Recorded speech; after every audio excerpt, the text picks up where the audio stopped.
Right. Yeah. Here for more Amstrad Action. That time of the week. We open up magazine and read reviews, play games and stuff. So we're starting issue number 54. March 1990. Still only £1.45. I'm sure they'll probably change soon. Always does. It's still Britain's best-selling magazine for the CPC. 46466466128. That too will change soon. But still, from Future Publishing comes a magazine that leads the field. Yeah. Out of this world.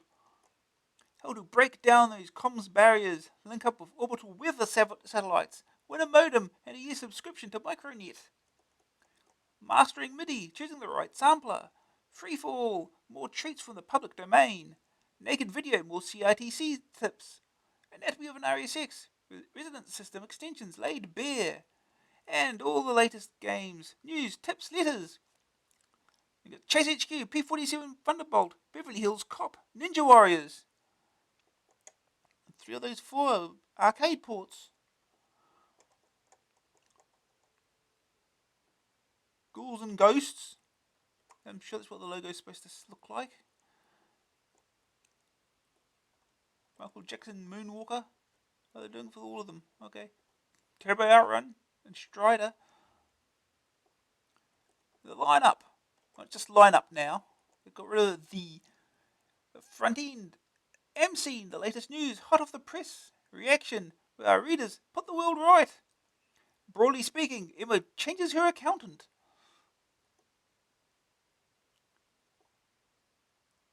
The missing link. Adam Waring's CPC comms alive. Groan. Micronet. What's in it for your Amstrad? Oh. Chase HQ. Is it good? You bet it is. Yeah. P-47 Thunderbolt. Guided missiles in World War II? Surely some mistake.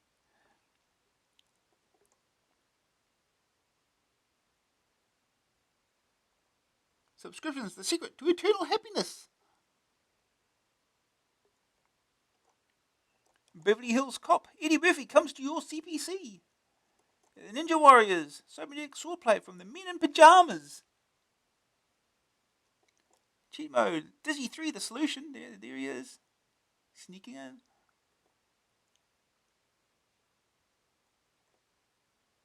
The Balrog makes Freddy Krueger look like a beautician.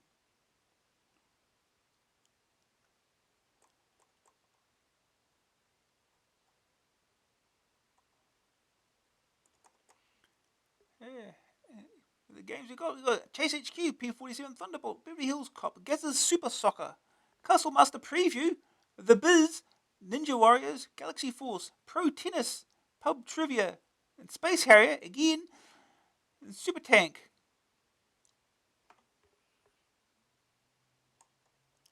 AA goes online. Amstrad Action has a distinctly high-tech air about it this month. Firstly, there are Mike Worsley's stunning satellite pictures downloaded directly from orbiting satellites onto his CPC. It didn't even know it could be done, but Mike has all the details. Secondly, this issue features an exhaustive 4-page rundown on the world of comms, modems, baud rates, and protocols. Sound about as interesting as tuning into CFAX. Go on, admit it. But we set out to show that bored doesn't mean bored. And comms can be cool. After all, there's a whole world out there. All you have to do is plug in. Speaking of which, there's a Micronet starter pack on offer to the winner of a special comms competition. And see page 100, sorry, page 18. I was going to say 101. No, it's page 18. Not that many pages. One lucky reader will get a free modem, RS-232, comms software, subscription to Micronet, everything a CPC owner would need to go online. Don't miss it. Ooh, fancy stuff. Yeah, CPC talking to geostationary orbital satellites. It's true. And we've got the Amstrad User Club again. MC, all the latest releases, updates, previews, new releases, updates, previews, new. Ocean cleans up. The Manchester Maestros blitz the Christmas charts with Chase HQ and Batman. After a nail-biting few weeks, the software houses eventually learned the details of their Christmas sales. The results were highly surprising. An analysis of the figures reveals some interesting trends concerning our games' buying habits in the final weeks of '89. The health of the market was illustrated, with software sales exploding, budget sales doubled, while the volume of full-price purchases increased by over 50%. Ocean was the undisputed Christmas champion, securing 6 places in the all formats, budget and full price, top 20, according to Gallup. Chase HQ, which arrived late on the scene, ripped straight in at number 1, mainly due to a vast number of advance orders, a game selling on the strength of the license and previews. Batman the movie ran at a close second, while the mighty Robocop still held on to 8th place. Life wasn't all rosy, though, for Manchester's finest, as they saw their market share tumble in the 2 weeks ending December 30th. During this period, it dipped by 10.8% to a mere 16.8%.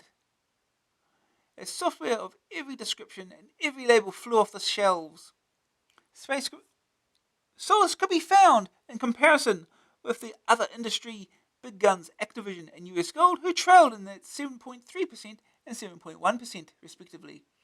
The Oliver twins had a spectacular Christmas, sharing the glory for Ghostbusters 2, sneaking the number 3 slot in the all formats top 20, and Fantasy World Dizzy securing a highly respectable 17th. Codemasters can draw no such positive conclusions, however, as the budget charts revealed. Fantasy and Treasure Island Dizzy made it to 5th and 10th place in the all formats budget sales, while the other 8 places were taken by games re-released as Hit Squad and Encore titles. This appears to indicate that the days of original budget software are numbered, as the back catalogues of the major full-price houses begin to dominate the £2.99 sector. What lies ahead can only be guessed at, but the Christmas charts suggest that only die-hard favourites like Dizzy will stand a chance once the Operation Wolves and Afterburners begin sales as budget titles. Ocean 2 must be causing furrowed brows among the other full-price producers as it continues to dominate the British software market. Robocop's longevity proves that anything is still possible in the relatively young and still slightly unstable leisure software market. So the year ahead could well be an interesting one. Upgrade reprieve.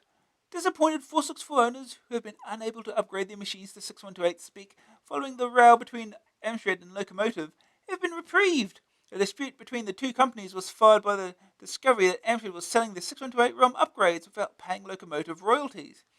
Amstrad claimed they didn't intend to supply the chip as an upgrade, only as a replacement for defective ROMs. The company has since been much more stringent about supplying the chip, demanding the faulty ROM in return. However, Warney Audio Visual and Electrical, or Wave to its friends, has secured the supply of about 1,000 chips and has made them available to the public. If you want to cash in your chips and get in touch with Wave. Cheats always prosper. At least they do when they delve into Amstrad Action's cheat mode. And now, for all those die-hard pokers, fiddlers and tinkerers, comes the ultimate CPC accessory, the AA Cheat Mode Book 2. Over 350 games, more than 750 tips, in excess of 500 pokes, and a massive 16 pages of maps going all the way back to AA17, and including whole wadges of previously unpublished material. Now, where can you get this indescribably desirable volume? Full details coming soon. Bubble trouble over. Last year, fans of Bubble Bobble were stunned to hear that plans for the sequel, Rainbow Islands, had been shelved due to a licensing wrangle. They can now look forward to getting their hands on a copy within months. Ocean has taken up the smash hit arcade title and is busy programming it at this very moment. Fears that Bubble Bobble's younger brother would never see the light of day were first aroused when Telecomsoft was sold to Microprose. Toto felt the license was not transferable to a third party. We held the rights to the game. We made an agreement with British Telecom, not Microprose, commented Grant Freaks of Toto at the time. This irked Microprose, whose spokesman replied, "We got a finished game, but tired of messing about. We just want to come to a satisfactory conclusion. We know the game is going to be massive." Leaving Microprose with a complete game they were unable to sell. Things then went silent as the companies hammered out a solution, leaving gamers fearing the sequel would never surface. The matter, license-wise, has now been resolved, with Ocean getting the rights to the cutesy platform Pac-Man crossover. Pac-Man crossover? What? It's a major feather in its cap, and industry pundits agree the game will be huge. Because it's addictive as Bubble Bobble and twice as twee. Twice as twee. It looks as if, for once, the public have come out tops, with the game hitting the streets this spring. Fearful Symmetry. Black Tiger, the all-kicking, all-killing coin-op is undergoing final code checks at US Gold's Birmingham HQ. Converted from the classic arcade, you control a multi-weapon wielding nutter as he leaps around a platform world, slaying enemies by the skip load. Playing in a similar style to Strider, and coming from the same label stable, Capcom, hopes are high for mayhem of the highest order. Yes, also is being done by Tiertex, so we'll find out soon, maybe. Budget race on. Players have been previewing its latest cut-price blockbuster this month, and it proves how tough the budget market for the CPC has become. The race, the two-player head-to-head car duel, is set in a futuristic Xenon-style world with smooth scrolling and complex backgrounds. It proves how far standards have advanced in the world of £2.99 games. Budget no longer means bodged it, as consumer standards and market competition push quality higher than ever. I'm not reading that. That's a little hard to read. Looks like it's soccer related, so we'll leave it. More trivia. Emily Hughes, Audiogenic's Golden Goose, will be quizzing CBC owners nationwide over the next few months. An Emily Hughes arcade quiz. Inspired by pub trivia machines, the question and answer sessions pay out credits for further games instead of cash, but will be authentic in every other respect. You even get a chance to win some real dosh in a special hidden game, where you answer questions to find gems on a quiz grid. AA would also like to thank Audiogenic, which supplied Emily Hughes International Soccer games for all winners of a 4th birthday mega comp. We accidentally excluded them from the list of prize givers. A load of ball. These mole-mad folks at Domark are putting the finishing touches to its latest project, Cyberball. It's based on a futuristic game that's evolved from American football into a sport of blood-spilling proportions. So for anyone suffering from post-Super Bowl withdrawal symptoms, this could be the perfect excuse to dust off that face mask, pull on those pads, and go out there like a pack of crazed dogs. Lawrence Taylor, circa 1989.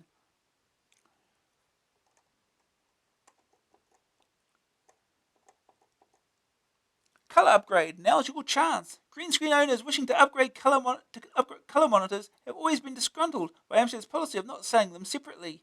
Now could be their chance to get hold of one of these displays at a knockdown price.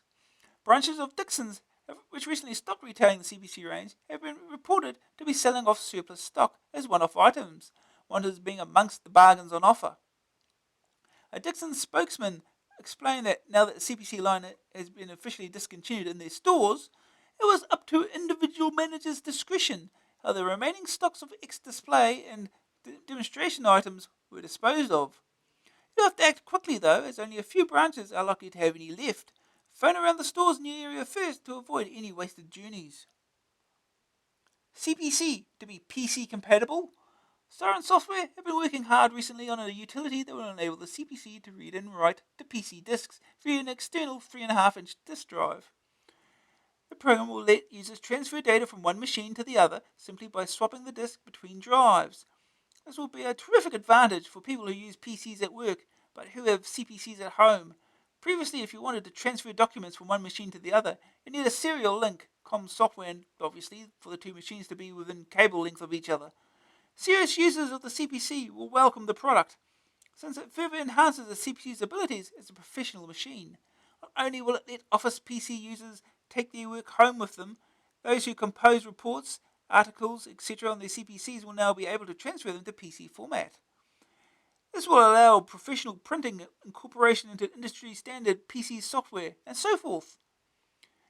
A program which is yet to be named should be available shortly. AA will of course be giving it a thorough going over when we get our hands on a copy. In the meantime, we can talk to Siren Software. Swap disks with a PC using Siren's new utility. The future's back. Twice. ImageWorks have announced a major license coup in scooping the rights to two new movies, Back to the Future 2 and Back to the Future 3. The first game will be launched later this year, most probably timed to coincide with the video release. Future 3 is being filmed as we speak. Production starting immediately after 2 was completed due to Mr. Fox's other commitments. Both games are to be based on scenes from the film, which, being partially set in the future, offer great possibilities. The hoverboards, for example, features already penciled in for Future 2 are diagonally scrolling playing areas in an arcade action style. Let's hope the game's easier to understand than the movie. AA will be going back to the review before it arrives. Joyous news! A new range of joysticks has been launched by Spectral Video Limited, formerly the UK distributor for Quickshot joysticks. The new models will be originally badged as the QuickJoy range and will eventually consist of 15 different products. The new models will be announced throughout the year, and the prices for the new sticks will vary from under a tenner for budget models to nearly £40 for a top-of-the-range deluxe version. Spectral Video's public relations company, Solution PR, can tell you all you need to know about the new joysticks. A Star is Born. 7 Stars, publisher of the famous Qualitas printer package for 9-pin printers, has announced the news of a 24-pin printer driver for the CPC. The package promises to take full advantage of the extra capabilities that this new generation of printer offers. The forthcoming utility, to be called MirrorPrint, can be used in conjunction with popular word processing packages like Protex and TazWord, and boasts such features as micro-justification, giving pixel-perfect accurate spacing between words and downloadable fonts, 8 of which will be included as standard, plus a font editor to design your own. The utility will work with any printer that can emulate the industry standard Epson LQ range, but will require an 8-bit printer port to take advantage of the font downloading feature. The program is currently going through testing and will be available mid-February, costing £24.95 from 7 Stars Publishing. Going down the tubes. Empire's caught Pipe Mania. It's a game that's been under development for quite a while, but looks to have that elusive addictive quality so many games seek, but so few capture. Organising a mass of interconnecting pipes into a certain order within a certain time may not sound that thrilling, but the intensity required to win is astounding. AA is waiting with spanners in hand, ready for some major league plumbing, and will bring you an estimate as soon as work is complete. Here's Wacky again.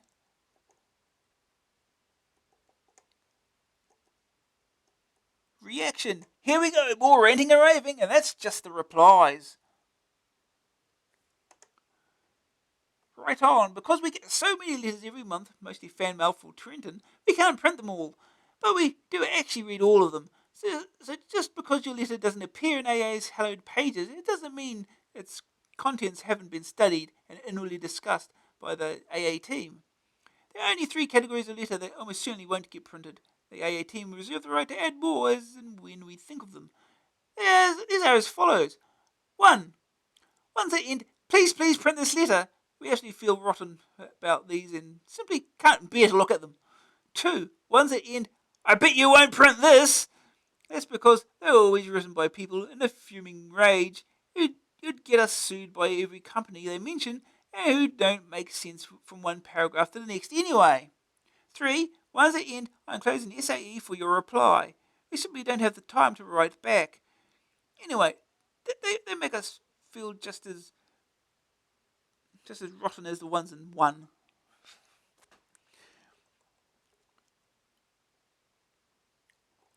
You've never had it so good. I live in this little known backwater town in the middle of nowhere in West Malaysia. I have an Amstrad CPC 464 with a DDI 1 Plus Max Amp, Utopia and Locksmith on ROM. The ROMs were given to me. I used to own a 6128 plus an external tape drive, but I had to sell it off. You see, a long time ago, our country used to thrive on the business of pirated software. It was the only way to ever get your software. Discs here were sold at £2.50. Games copied onto disc were only £3. Remember, the Copyright Act did not cover computer software. Everything was going fine in this illegal way when one of the companies dealing with Amstrad got sued by Amsoft for violation. Later, the copyright law over computer software comes into effect and everybody starts running for the hills. Next thing I know, the CPC machines were being phased out. Why? Well, here in sunny, blistering Malaysia, everything is taxed so high that it is almost impossible to obtain imported products. So the software distributors don't bother to stock CPC products at all. Another gripe, the worst of the lot, is that I have to travel several hundred miles just to get AA. Can't you guys do anything about this? Subscription is a bit heavy, moreover, it is very difficult to obtain AAs in good condition. I once came upon a shop that sold AA and its free cover tape separately. I still bought it though. At this particular moment, I only have 7 issues of AA, the latest being issue 42. I've tried countless times ordering the magazine, which incidentally costs $10.50, but without luck. And lastly, even if this letter ever gets read or printed, I may never see it. I don't really mind. I'll stick with my second-hand 464. I just hope everyone out there is happy with what they have and what they can have. So stop complaining just because you can't get past the level in Arkanoid. Just consider yourself very lucky. Warren Nicholas, Johor Darul Taksim, West Malaysia. We've spoken to our subscriptions people down in Somerton, and they tell us that a year's subscription to AA sent to Malaysia would be £21.50 by surface mail, and the post office claims a delivery time of around 10 days. Any other overseas readers, simply write to our call our Somerton office for a quote. Sure. Prodigal reader. Whilst browsing through a newsagent's, I saw Amstrad Action. Nothing spectacular, I hear you say, but to me it was. Back in the days when the 464 had first come out, I brought AA and Amtix and was graced with a 464 as a Christmas present. Time passed and I gradually started to find other pastimes rather than playing all the time on my 464. About that time, Amtix was disbanded, and although I liked AA, in those days it was less professional, and so I stopped buying it after issue 21. After that happened, my attention turned to music. But bringing back the newsagent part, I've tired of this interest now, and whilst I was in said the newsagent, it brought back many memories. I just had to buy issue 52. I congratulate you on an excellent cover tape, and the magazine has a fully professional layout and style that simply knocks the pants off my old Amtixes. And on a different games review system, a lot better and clearer than the Bob Wagler Wade pioneering version. £1.95. When I bought AA yonks ago, the price for an issue with a cover cassette was £1.25. I think that the CPC range has proven its worth again with this new Codemaster CD software. Until buying the magazine again, I was thinking about buying a Atari ST or an Amiga, but now I think I'll buy a 608 and build it up. Ross 4, Edinburgh.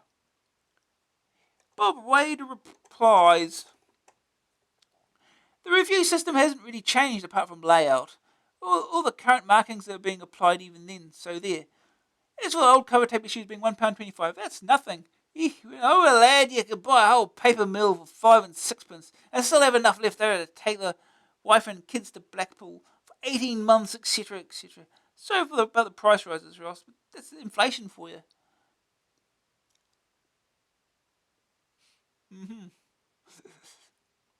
Also, that Codebuster CD software. No one has one.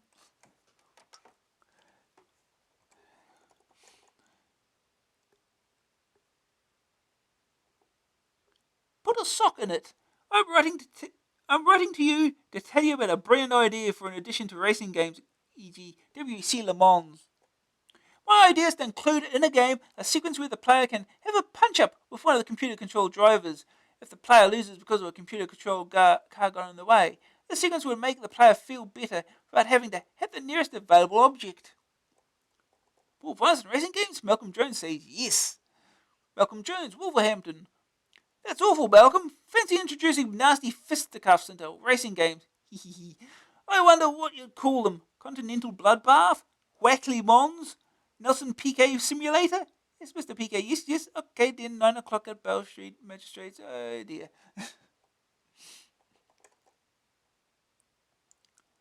Video titling again. In your January issue, AA52, a letter from Daniel Bourne caught my eye. He asks, is there a video titling set for the 464? In the January Camcorder magazine, a video titler for Amstrad 664 and 6128 was available from PRF Software, priced at £19.99. Perhaps they can help. Lastly, thanks for the January cover tape. I loaded onto disc and now I play it almost every day. Keep up the good work at AA. Mr. Anonymous. Mr. Serious writes, I, like every other sentient CPC owner, am very worried that the Amiga and Atari ST monsters will swallow the whole lot of us. But I, unlike probably any of our 40,000 readers, have noticed that AA now realizes the gravity of the situation. In January's edition, there was a stark hardening of attitudes towards anything that was not Amstrad. Okay, fine, you can poke fun all you want at specs and comms, because these have had a bad name to the word 8-bit. But to suggest an Atari, Rita suggested, but you printed it, should be used as a wheel truck is funny but utter nonsense.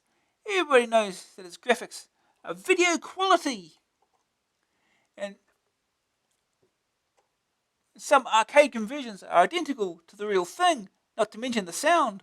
I see you slagging off of this machine as a design of desperation, and you're trying all you know to prevent us from buying one. I do love my 6128, however, and I think that the main reason for not buying an ST or Amiga is that the CPC is tried and tested and utterly faithful. But so many people are jumping on the bandwagon and upgrading. You may say I am talking through a hole in my disk drive, but I've seen it all before with poor old Dragon Data. My D64 sits proudly to the left of my 6128. When Dragon User tried to fight two of the above micros single-handedly. Perhaps we will see in the future that AA is short for Atari Action. Buckle Aeolus, Glasgow. Steady on, you're joking, aren't you? I know we were. We were certainly not seriously suggesting Atari ST should be used as real chocks. After all, how many people do own light aircraft? Is that a 68000 in your product pocket, James? No, I've just been swimming.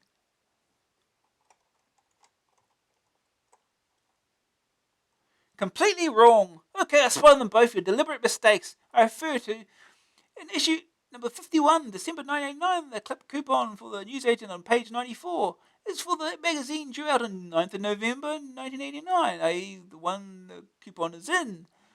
And you did it again in issue number 52, the January issue, only this time you used the same clip as before to order the December issue. A little late.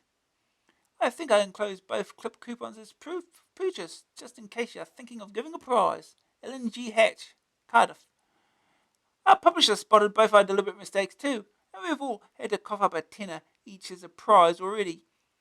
Thanks for enclosing the coupons. We've jumped up and down on them for a while, then took them outside and burnt them. The famous Amstrad Action newsagent's coupon, mind you, in years to come, will be a collector's item. Wait and see. Never too late. I'm in year 6, top class, at Hayfield County Primary School. We could choose an individual topic theme, and I chose computers. I've got a Sinclair Spectrum. Most of my friends have got Amstrads. Please, could you give me some information on Sinclair and Amstrad computers? I would be very grateful. Matty Beale, Stockport. You've phoned up Amstrad, Matty, and you should be getting loads of information through the post any day now.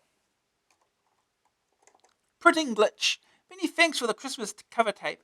I had one problem with the word processor. I tried to print out the README file. All I could get was the message, print offline. The only way I could print the instructions was to remove line 2290, which gives the error message. Tony Baker, Ferrum, Hans. Yes, we did get 1 or 2 calls about that. Thanks for the solution.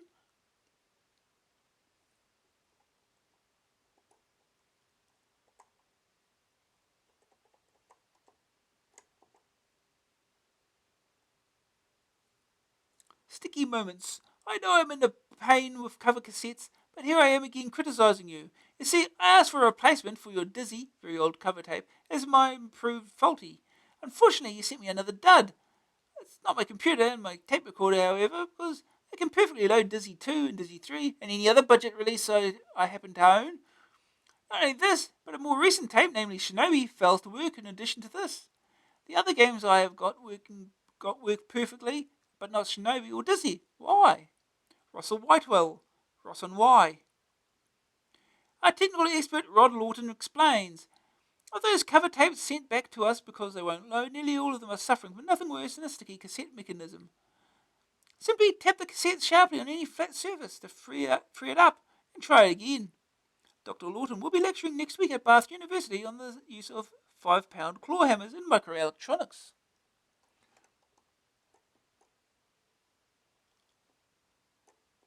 Broadly speaking, there's that woman again. Broadly Brickbats. Disagree with any opinions expressed in Ms. Broadly's column? If so, write them down and send them to Broadly Brickbats. And afterwards, change your name and go live in South America for 10 years and you should be okay. Emma Broadly ponders the perils of upgrading. ST owners prepare to be outraged and has a few words to say about standardization in the world of comms. I would advise anyone thinking about upgrading to think again. Oh. By now, we're all sick and tired of my machine is better than yours debate, but a new angle on the whole business has been provided by Rick Fickling of Bucknell, Lancashire. He's got the following to say. With the rumours of the demise of the CPC doing the rounds again, I would like to record the viewpoint of someone who was daft enough to upgrade to an Atari ST.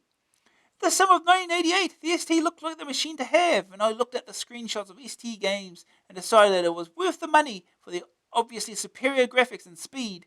The extra memory would be nice for word processing as well, so I bought one. I suspect many people who do not own one of these computers are unaware of its deficiencies. True, the games are visually much nicer, but I've yet to play anything on my ST that can offer the same enjoyment. I've had from playing Rebel Star or Grozor on my humble 6128. The technology has moved on, but the gameplay hasn't. Anyone who believes they will get more fun out of ST games is going to be disappointed. And then, of course, there's the price to consider. I'm not prepared to pay £25 for a game that I know will have no more lasting appeal than its equivalent on the CPC, so I buy the CPC version instead. Anyone who believes they will get more fun out of ST games is going to be disappointed. Another problem is the lack of BASIC on ROM. On the surface, it seems like a good idea to have a machine that can readily load in any kind of operating system or language that is available. In practice, it's a pain. I'm no great programmer, but I sometimes write small progs in BASIC to help solve occasional problems, such as a prog I wrote to convert millimeters into feet and inches, which I understand when I was trying to decide whether an MFI bedroom suite would actually fit in. So which machine do I reach for? The ST, which needs the basic language disk loaded before you can either enter, edit, or run basic programs, or the CPC, which just needs switching on.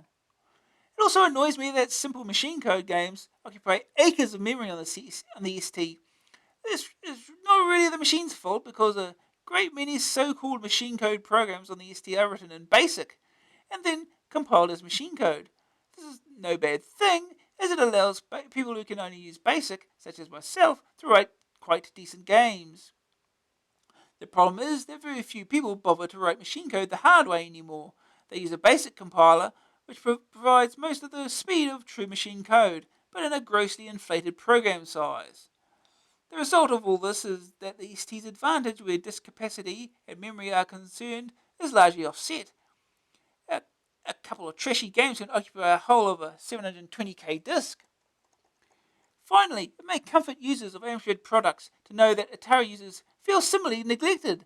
Atari is a company with problems and a reputation for announcing new hardware which never sees the light of day. Endless aggravation is caused by the fact that Atari keeps swapping the disk drives and STs for different models, which are not necessarily better, and cause compatibility problems with some software. An earlier operating system change has also caused trouble, with some games refusing to run on the newer system. So I would advise anyone thinking about upgrading to think again. The CPC has limitations, no question about that, but it is probably the most hassle-free computer on the market. In other words, you can use it for all kinds of purposes without constantly consulting the user manual. And with the pathetic manual supply of the ST, you won't get far. The grass is always greener. Just for once, it's nice to hear the opinions of someone who's actually tried upgrading. It just confirms a long-held belief of mine that people replace their machinery just for the sake of it. Of course, it's an easy trap to fall into. It's in the interest of everyone in the industry to keep people buying, and advertisers are professional masters of the knack of getting people to part with their hard-earned money.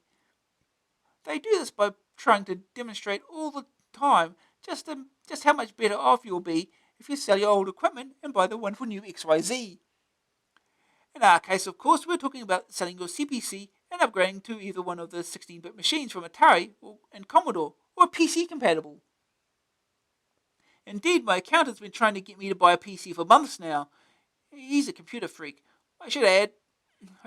Yet, when I ask him to explain to me in detail just how it will benefit me, he just resorts to all the usual vague arguments. Arguments like, the CPC is out of date, the PC is much faster, there's much more software, it's the standard business computer, and so on. The fact is, though, that my 608 does everything I want it to. Word processing? Show me a PC word processor that runs faster than ProText. Databases? I use Masterfile 3. PC databases may be 10 times as powerful, but how much power do you need for mailing lists, telephone numbers, and stock keeping? And spreadsheets? SuperCalc 2 is fine. I'm running a small business, not the national economy. If my accountant keeps on nagging me to upgrade to a PC, of course, then maybe I will have to change my accountant. Comms to us all. Nice to see the lads on AA are tackling the thorny subject of comms in this issue. I used to run my own bulletin board before my ceramics business took off. And from my own experience of trying to get the system running and the queries I had from fellow users, it was obvious that all these so-called standards hardly mean a thing. And that's what really gets me mad. There are at least 3 different standard RS-232 connectors on different home micros for one thing. And what with all the jargon, baud rates, stop bits, parity, X-modem protocols, haze compatibility, what hope has the beginner got? Isn't it about time someone sat down and defined a straightforward, easily understood standard formula for telephone communications? When that day arrives, they'll be dancing in the streets. At least there will be on my street. Sports movie arcade. We've got them all. The hit names, the hit games, the hit squad. All for only £2.99 each. AA goes online. Yeah. Rushing in where angels fear to tread, the fool. Adam Waring follows the world of comms wide open. The international language? There are no geographical limits for comms users. Basically, you can swap files with anyone who has a telephone, no matter where in the world they are. It's an ideal way to contact pen pals overseas, too. English is reckoned to be the world's biggest second language. And even though verbal communication can sometimes be a problem, most people can make themselves understood in written English. Communicating internationally via modem makes a great deal of sense. It might typically take only a few seconds to download a letter to a foreign pen pal, so with care and a little forward planning, these telephone bills can be kept to a minimum. Well, you could write it first and just connect when you send it. Yeah. Com again. There you go. These technical terms explained. Baud rate. The speed of data transmission measured in bits per second.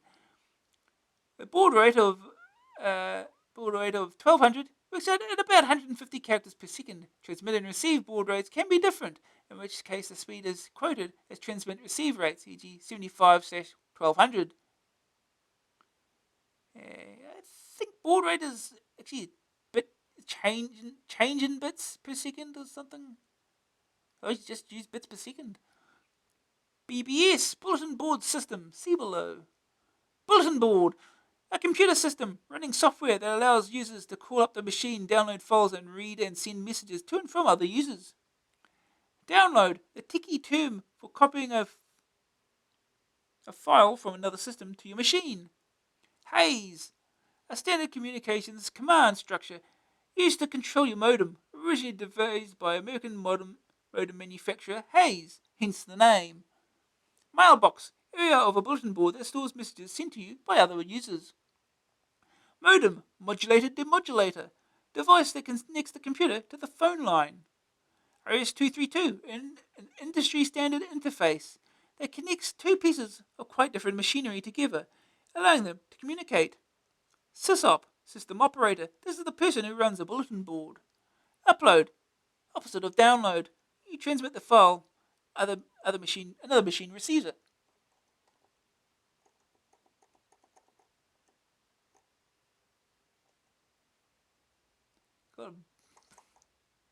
Okay, modems are expensive. Modems are expensive.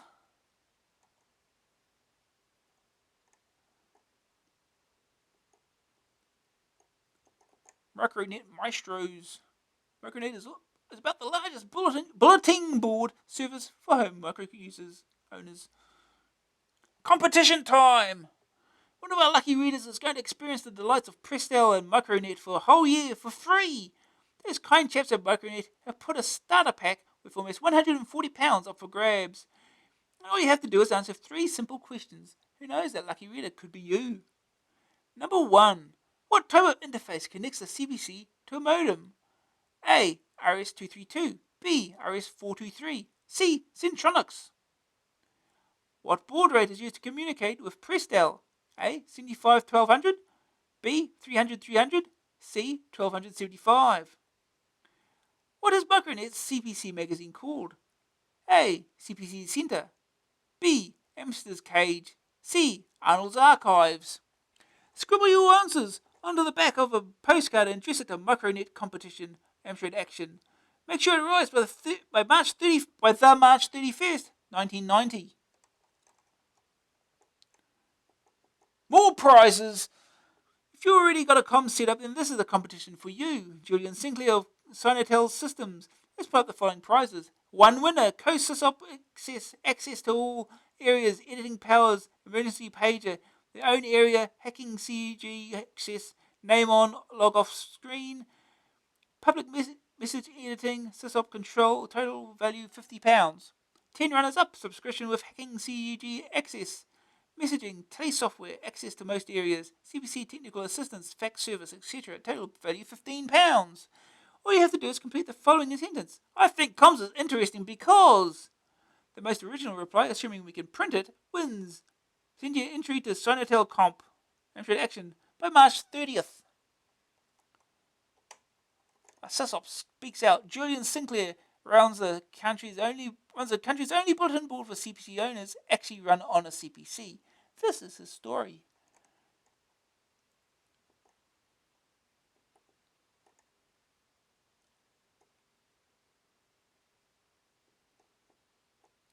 There he is. That's what he looked like. Forum. Problems. Adam Waring racks his brains.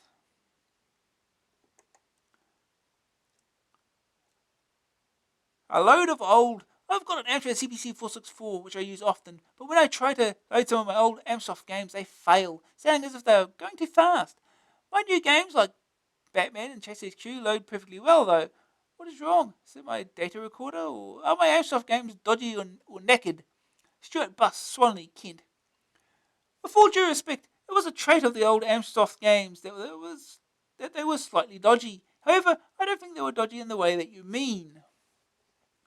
The games are old. Tapes tend to get stretched and warped with age. I think it's likely, as you rightly surmise, that the tapes are, to use a technical term, knackered.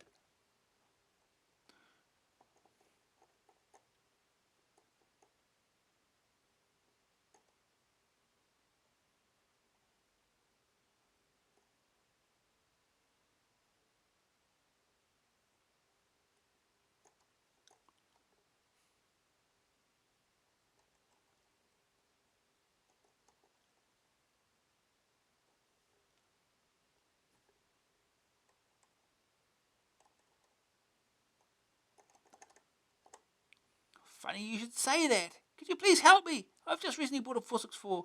I want to know these things, please. 1. Is it possible for me to purchase a modem for my CPC? 2. And also, if I can, what is the difference between an internal modem and an external modem? I'm very confused. 3. Finally, what would you consider to be the cheapest and best one for me to buy? TP Hearing, Sheffield. Want to know about modems? AA's the place.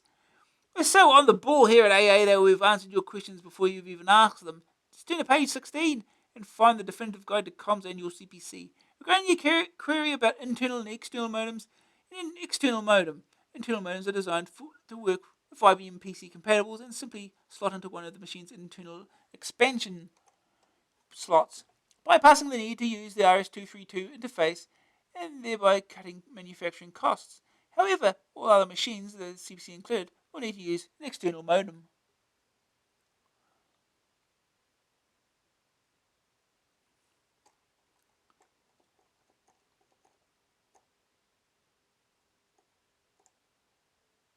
Here's small ads.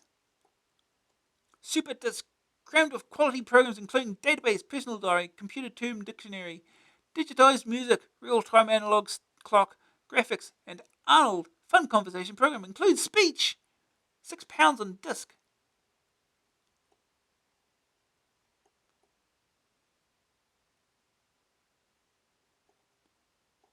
Subscribe to Amstrad Action. Only £17.95 for 12 action-packed issues. You're a magazine dedicated to your machine. Overseas prices. Email Europe, £33.95. Surface Europe and the world, £23.50.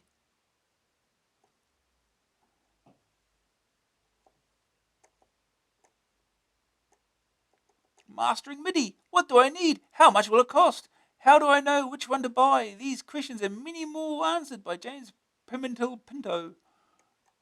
As the majority of AA readers are not professional musicians, unless Michael Jackson and Madonna have CPCs. No, I don't think so. I'm not going to bombard you with meaningless jargon, such as sampling resolution, truncation, and variable sampling rates unless really necessary. Good. Ooh, look at this nerd. Got a suitcase full of money, I guess it is. You'll need it. Casio FZ1 sampling synthesizer, £1,400 or less. Casio Electronics Limited. Roland S50, £1,800 or less. Oh. MAME has added a Roland S50 driver recently. Better than paying £1,800. And Sonic EPS, £1,100 or less. I can't afford that. What else is there? For those of you with a slightly more realistic bank balance, there are several good quality no-nonsense samplers around that are still reasonably expensive, but considerably cheaper than those machines mentioned above. Roland S10, £650 or less. What else? Akai X7000, £700 or less.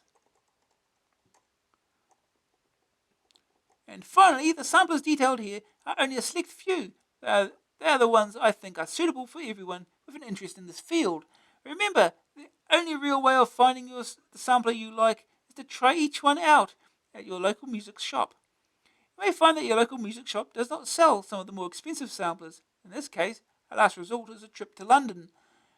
There are many superb music shops scattered across the capital, including quite a few specific keyboard shops, such as the keyboard shop at Shepherd's Bush. Be careful when it comes to parting with your money and shop around. Public domain, free for all. Jerry Glenwright gets stuck in another gargantuan grab bag of public domain goodies, including a clever little program that makes your CPC look like an Atari ST.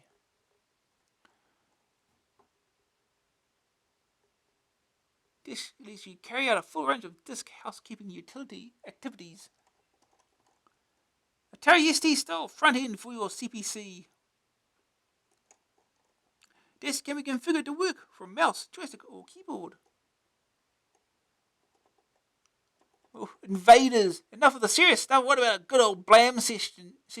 Blasting away at slimy green things. Take your finger out of your nose, please. And putting the universe to rights. Invaders from the Wacky Library isn't PD, but it is breathtakingly cheap, i.e. on a disc with dozens of other good programs for £6. And it's a very good implementation of the first rave computer game. There's something about the tick-tock movement of those pincer-like invader claws across the screen that invokes a primeval urge to annihilate. And annihilate you must, for in this game there is no second chance, just relentless waves of outlandish creatures crossing your monitor, bent on your blood and the control of your home planet.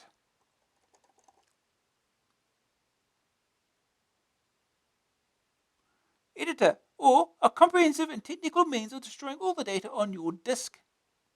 Wonderful. That's what I always wanted. Drip Zone.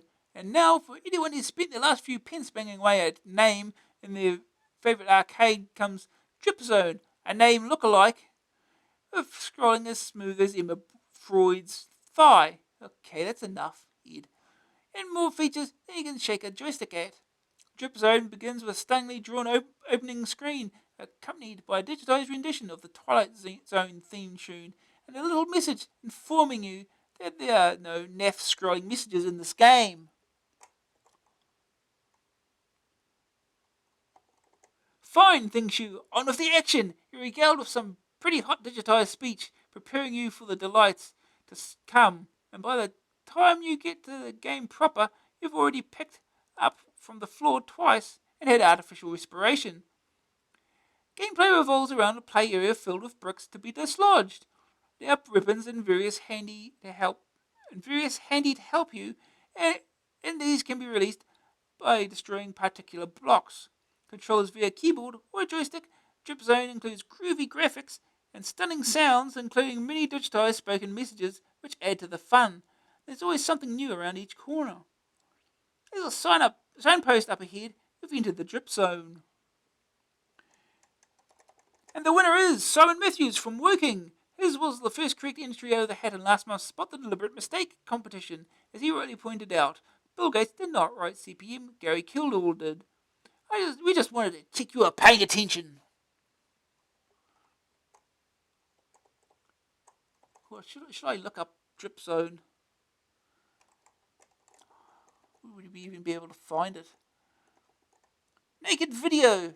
Tired of the same boring old screen clearing routines, Conrad Besant shows you how to shrink, squeeze and zoom your pics into oblivion with a CITC chip.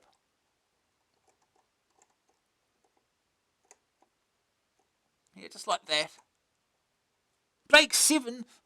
Yeah.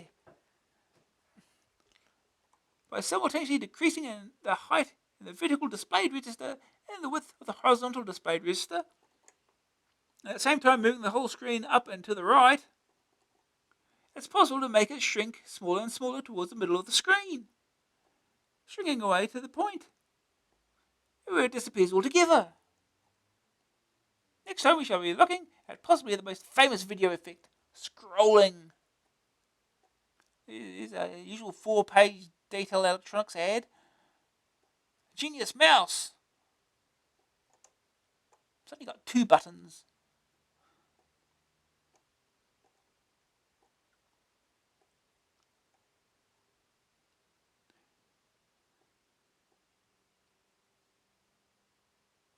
PCW joystick and interface. Wonderful. Cracking the code. Trouble with sums and machine code? Michael Gledhall explains how it all adds up and starts off his programmer's toolbox.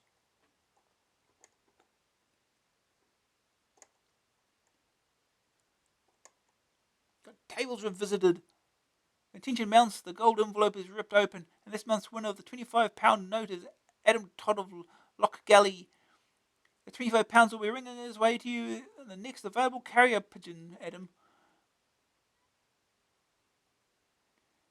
He wrote in concerning the use of tables I avoided. Forgot. Doesn't apply to us geniuses. Use a table to store the screen addresses of the 200 rows of bytes on the screen. This is particularly useful when you finally realise that the firmware routines are too slow and it's time to write your own. First program will create a table of 400 bytes, 200 words, to get the address of a certain line down. Use program 2. Anyway, here's his listing.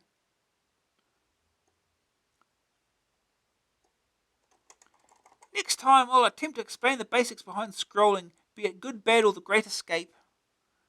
Reginald approached his first machine gun tutorial with some trepidation.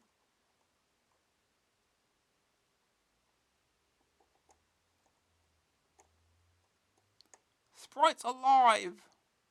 The Sprites package for the Amstrad. It has arrived! The most powerful and advanced Sprites package ever written for the Amstrad CPC computer. Don't take our word for it, read the reviews. Amstrad Action, December 1989. Amstrad computer user, January 1989. Very powerful. I am impressed. A bargain! If you don't stock it, you probably don't need it. Good to know. It's Bonzo's Doodah. 203K format and much more. The best I've seen in a long time. I recommend it. AA June 87.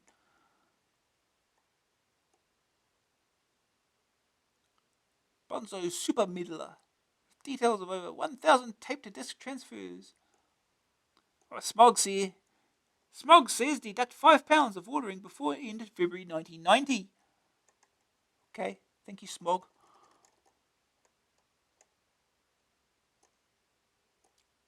Oh, we're at the reviews already. Action test. Guided missiles in World War II. Trenton rewrites history. Stuff history, let's fight. P-47 Thunderbolt takes off on page 42. It's Firebird's latest. But is the greatest? Eddie Murphy hits LA in Beverly Hills Cop, a 48-hour wonder, or Tynesoft's golden child. See for yourself on page 45. The car sim season draws to a close with Chase HQ, a power drift basher, or other oceans apart. Race to page 40 now. Incredible but true, the Ninja Warriors fight their way onto page 52. The arcade extravaganza Galaxy Force hits the CPC, but is it just Afterburner in drag? Also reviewed, Gazza's Super Soccer, page 47. Castle Master, the exclusive preview, page 48. The Biz, page 50. Pro Tennis, page 55. Pub Trivia, page 55. Space Harrier, page 56. Super Tank, page 56. First is Chase HQ. By Ocean, $9.99 cassette, $14.99 disc, joystick or keys. Let's go, Mr. Driver. You've got a shiny new police Porsche 928, a turbo just waiting to guzzle fuel, and Nancy, the nagging receptionist, egging you on. Ralph, the Idaho slasher, has been sighted in your neck of the woods, and his knife-wielding antics must be stopped permanently. He'd rather see life from behind the wheel of his ultra-fast sports car than behind bars, so you've got to catch him, ram him, and nick him. A brief report flashes up on your in-car monitor, detailing the perp and their vehicle. The lunatic co-driver yells some banal phrase in your ear, and it's time to shape up or ship out. The first objective is to find the guy, and since you have only a limited amount of road to play with, speed and collision avoidance are your main priorities. The road stretches out ahead, while at the top sit your important dials and switches. The turbo counters are at the base of the screen, revealing how many of these fun-packed little babies have been burned off already. Driving has never been easier. With either keys or joystick, all you have to do is point and shoot. Key commands are needed for gear changes and turbo, but that's all. That, however, is only half the story. The car is nimble and quick to respond to any change in direction and speed, and all the time sat staring out of the keyboard is the fabulous turbo button, just daring you to press it. And if you give in, you better be prepared for the ride of a lifetime. An ominous whine is heard, and then the whole game hits overdrive. You hurtle into the screen with other cars and obstacles hardly visible, let alone avoidable. This baby really shifts the effect of your boost more akin to the blast of nitrous oxide in your carbs and turbo. The effect is that pronounced. So pull out of that lay-by and get on the road. Rev it up and rip it up. Accelerating down the highway, dodging those other losers who can't match your speed. Life's pretty straightforward until you get a hint from a huge yellow arrow that it really would be advantageous to take the right-hand lane of the fork. Tumbleweeds and crash barriers occasionally hinder your progress, but a squeeze on the gas pedal soon has him jumping magically out of the way. There's always the tunnel to contend with as well, of course. But after scraping the paintwork of your 30 grand patrol car, you soon get the hang of this chase business. If you make the set distance in time, then your siren starts to flash, and you're on the hunt for the big blue nasty. The aim here is to lock fenders with your opponent and force them into the side of the road. The only way to do this is repeated ramming or side swiping, slowly beating the other car into a smoking, burning heap. It's best to save all your turbos till you come to blows, as all the criminals are slippery little customers, to say the least, and fast to boot. There's nothing more satisfying than charging into the back of your enemy at 400 mph, because as soon as you bounce off, you race back to mash the tail. After the damage becomes terminal, you see your co-driver's arm shoot out the window and direct the perp to a stop. The level's complete, any extra time is added up as bonus, and you're congratulated by the fearsome Nancy fail. And all you hear is sarcastic, your time's up. The game's over, and a judgment is passed on your performance. If Nancy likes you, it's possible there'll be credit. But there seems to be little logic behind their award, so don't rely on them. If you make it to the next mission, you'll not be surprised to find exactly the same again, only with a different backdrop and criminal. First it's a blast across the open countryside, desert this time, followed by a crash and bash session with a yellow mobile. The toughness comes from distractingly pretty graphics, such as the helicopter which hovers overhead momentarily, and even more tortuous roads and obstacles to clear. Graphically, you can ask for much more from an arcade racer. The roads are easily followed, the other cars are clear and all too solid. Things only become suitably confusing when the turbos are on and you're approaching escape velocity. There are plenty of incidental graphic tricks to keep you amused, like the motor nearly taking off when cresting hills and at high speed, and the massively unsubtle yellow arrow telling you where to go. Well, at a speed and smoothness that puts the vast majority of car games to total shame. There may be no music, but there's a whole batch of synthesized phrases to hear, and that lovely turbo whine when you're in full flight. Add this to the cutting messages Nancy Lee keeps sending you, and you're bound to be impressed with its thoroughness.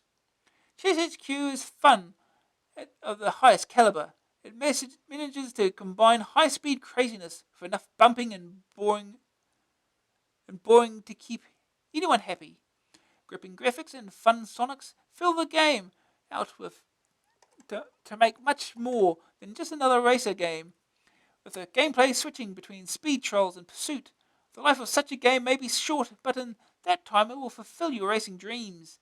You'll find yourself manically pressing the turbo button time and time again for one more hit of pure thoroughbred horsepower, before Nancy's whiplash tongue starts cutting too deeply into your pride. First day target score. Capture the slasher. Glittering prize. Chase HQ recently carried off the prize for the best arcade conversion of the year on 8-bit formats. This title is no hollow name for Ocean to drop at dinner parties. In a national computer industry survey, everyone who saw it was knocked out with its graphics, speed, and smoothness. Ocean can now add an AA rave to its trophy cupboard, as unlike the Oscars, the best man, it appears, did win. Second opinion. Fast and Furious, the high-speed action of Chase HQ sets your adrenaline racing. Ramming the bad guys off the road is fun, and makes this game a real smasher. Green screen, tolerable, but not good. Nancy Boys. In every Chase HQ's life, a little rain must fall, and its name is invariably Nancy. She is the character in the control booth back at the eponymous HQ, who keeps buzzing you on the radio to let you know things are going wrong, mistakes have been made, or, worst of all, your time's up. Across the top of the screen during the game scrolls messages from the lovely little lady. She seems to have no idea how hard it is to put these evil lawbreakers behind bars, and only ever serves to bring you down. If you fail to make an arrest, she is the one who judges your performance. Can you withstand her acid-tongued, "You have picked the wrong job, you'd better check the classifieds," or the deadly, "You're a mediocre driver, see you later"? For most dreaded thing of all those must be the message. If you keep messing around, you're going to run out of time.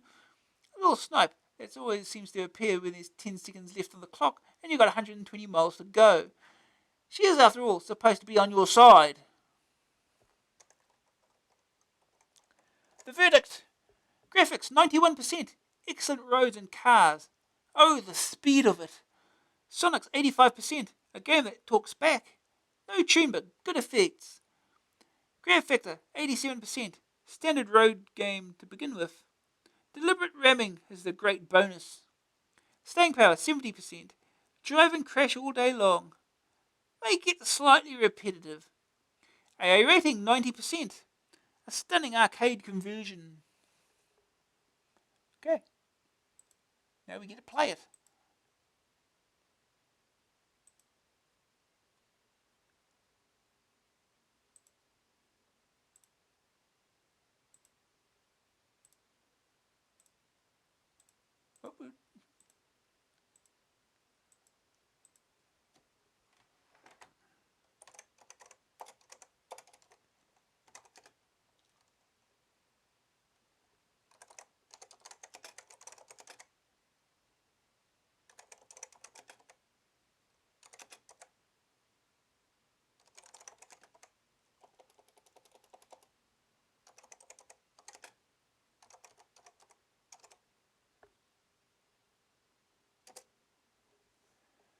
Alright.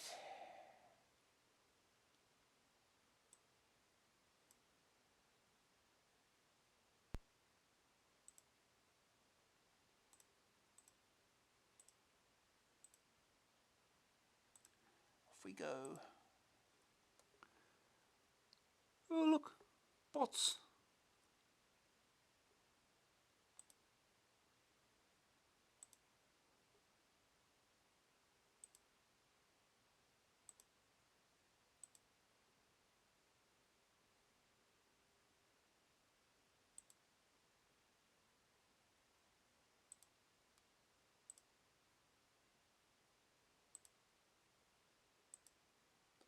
Alright. Now we can play game. Whew.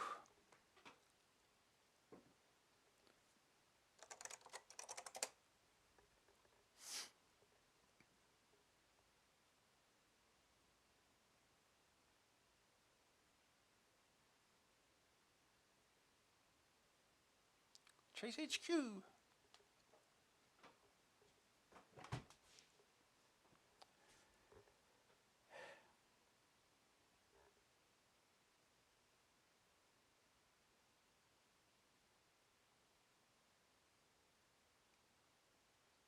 Chase HQ. Escape to find keys. Press a key for gear.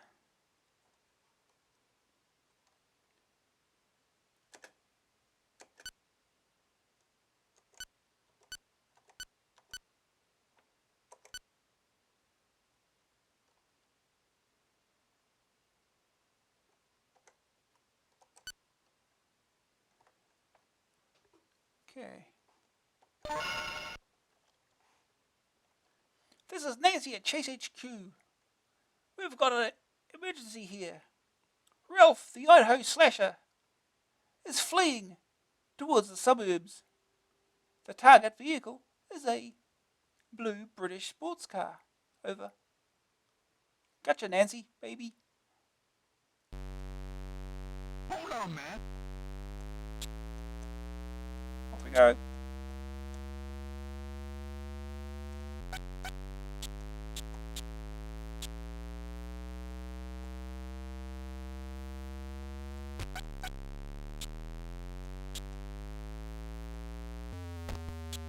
Oh yeah, I got the keys right. Okay, let me try this again. To find the keys properly. Button should be geared by default on joystick.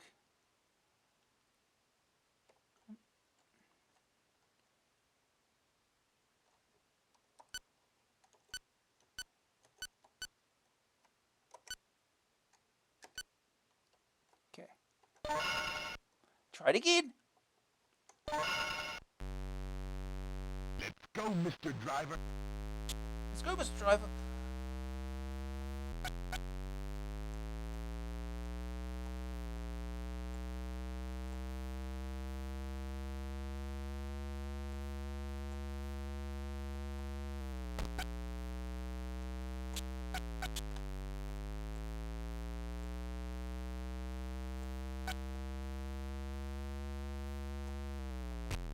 Ow. Oh no. What is it? Is it? Is it? Arrow.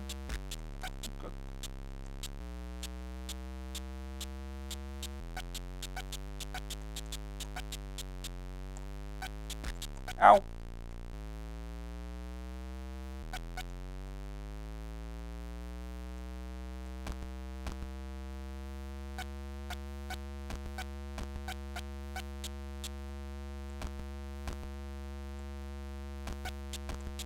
Those are tumbleweeds, they're very green.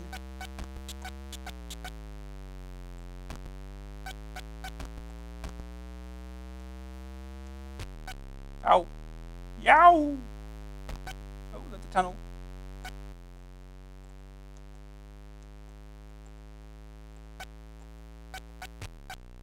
Ow, out of the way.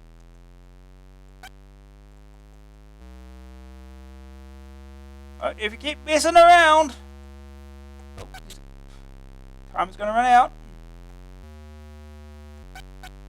Oh.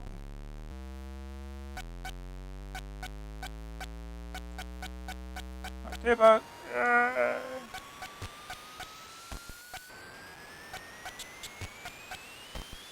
Time up. Time's up. Continue. Keep moving, man.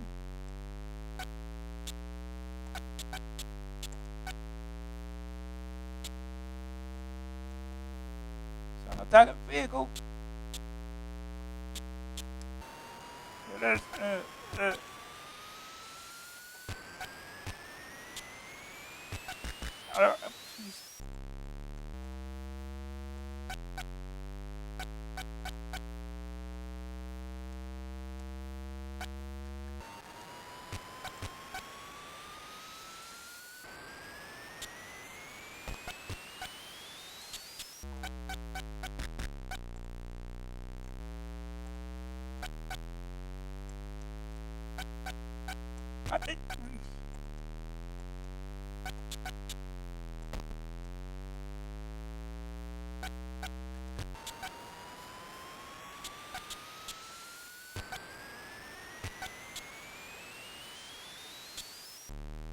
That went well.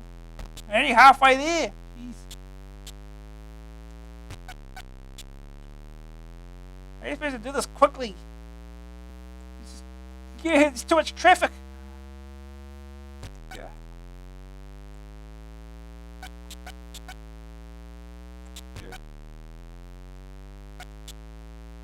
I'm sure this is exactly how American car chases go. It's always like this.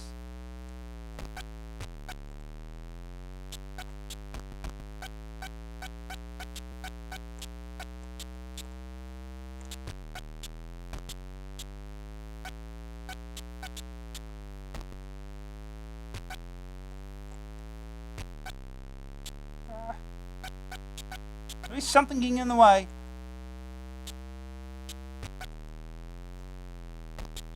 Oh, time's running out again. Time up. Your time's up. Oh, continue again. Oh, we gotta do the whole thing again.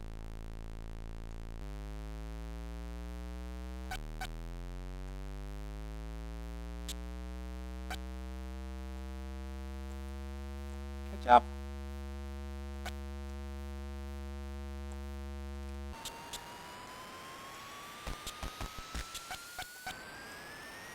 Where is it? God.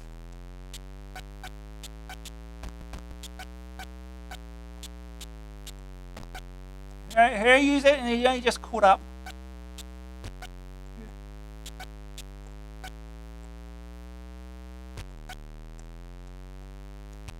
Ow.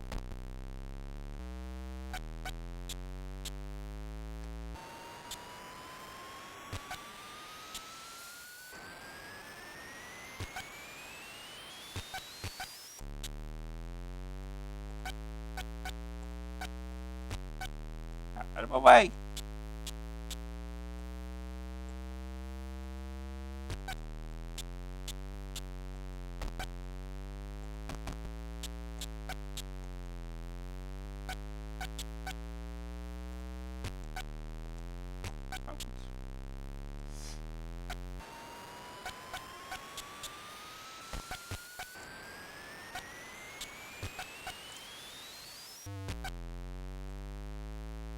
Still low on time.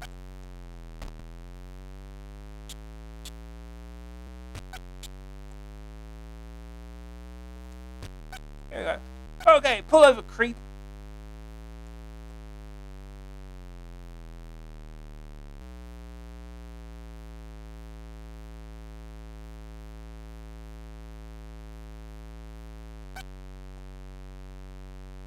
Okay, you're under arrest on suspicion of first-degree murder. Clear bonus 10,000, time bonus 7 times 5,000. Yay. Oh. There's a Nancy at Chase HQ. We've got an emergency here. Carlos, the New York armed robber, has been spotted in a yellow sports car on the freeway. Over. Gotcha, Nancy, baby. Giddy up, boy. Giddy up, boy.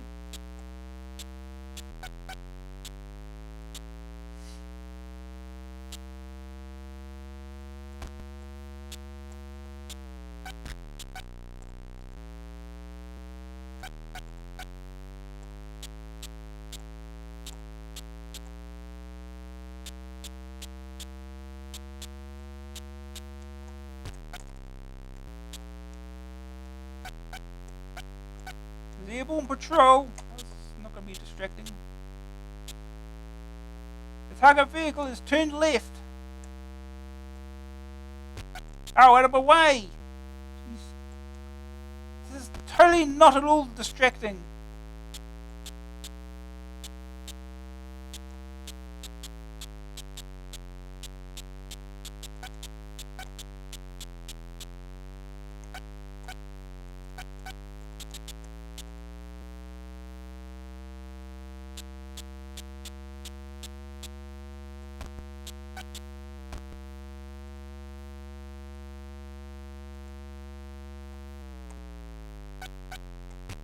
Ow.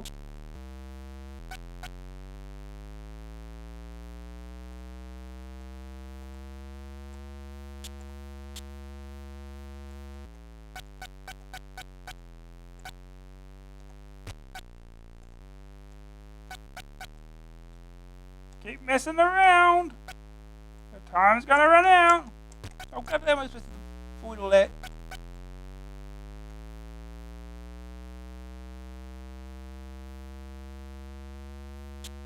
But we're still short. Yep. Oh no!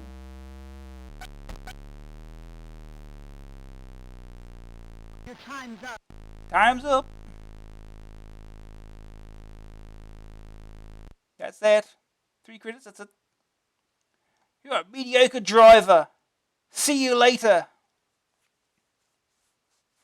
Gee, thanks.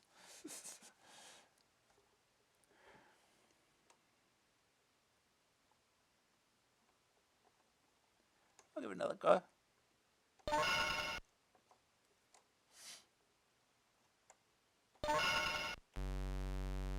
Hold on, man. Hold on, man.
Hey, setting a target.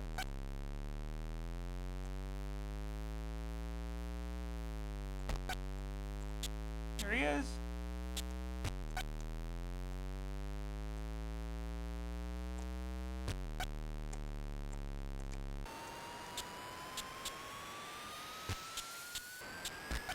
Yeah. That was useless.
Okay, pull over, creep.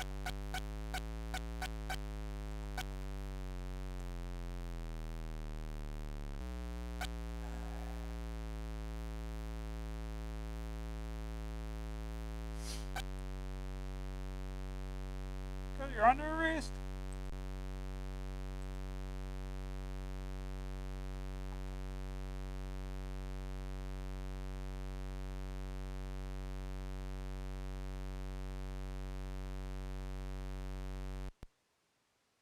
Stage 2. Let's go, Mr. Driver.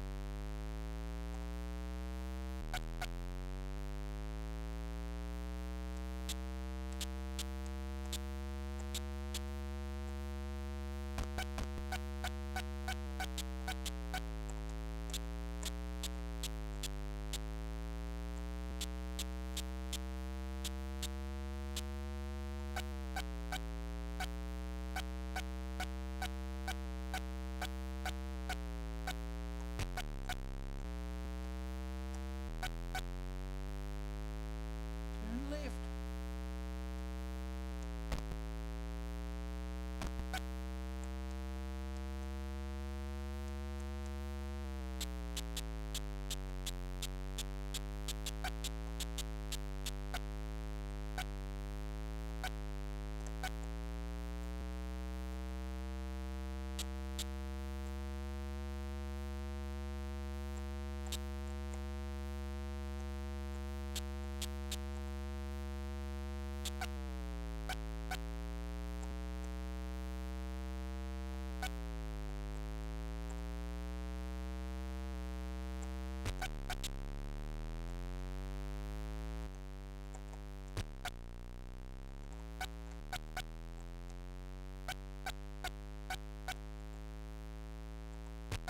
Oh. Wrong button. Whatever. Let's go.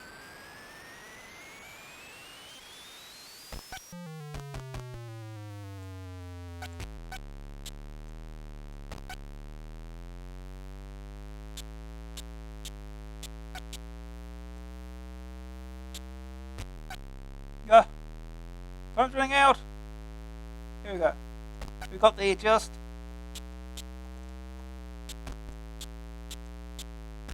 Yeah.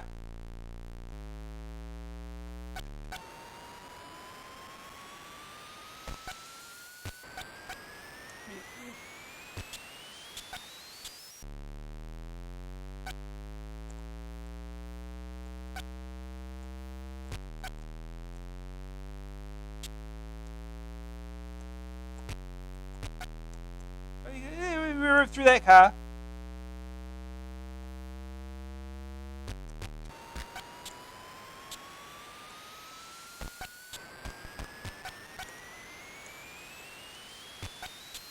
Oh, this is terrible. No.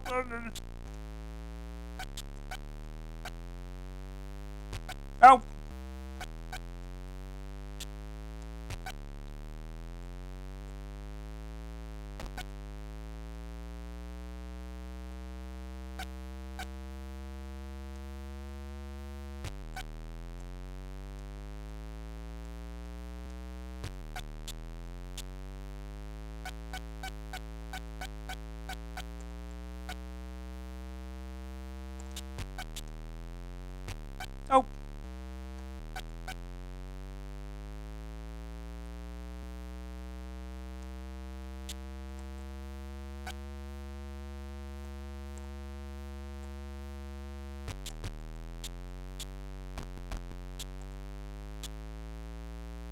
Yeah, I don't think we're doing it this time.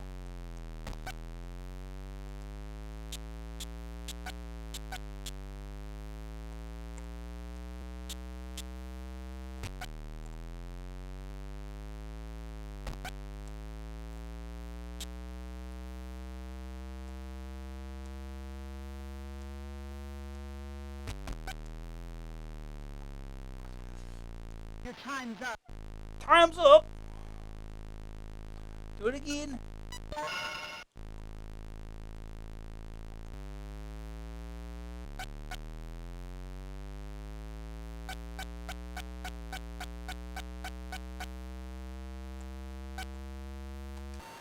Catch up.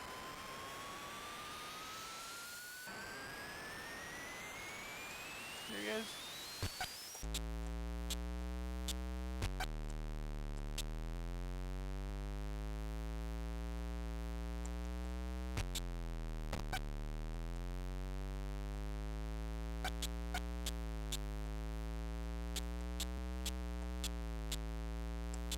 Sweet boogie.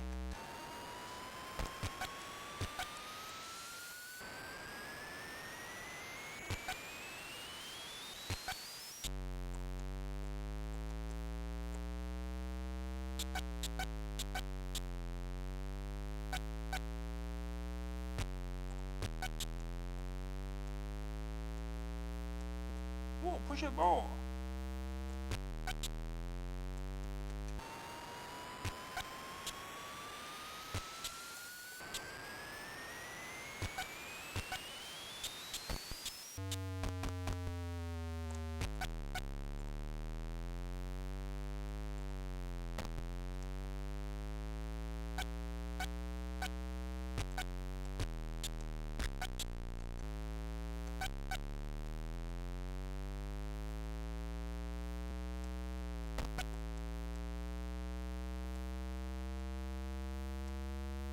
Come on. I got 12 seconds to do this.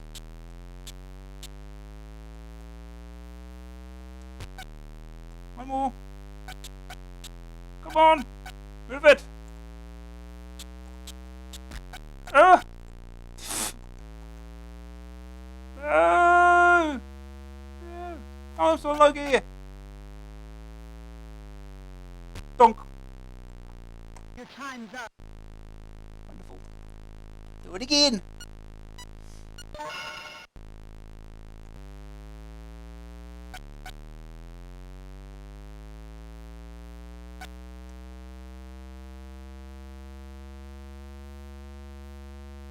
The green one is to catch up, really. Ah! Not enough! Ah!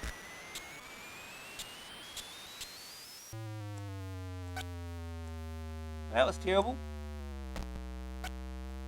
There he is. Ah!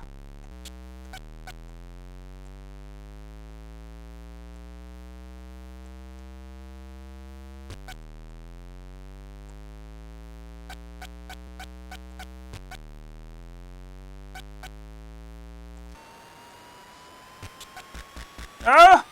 Damn it!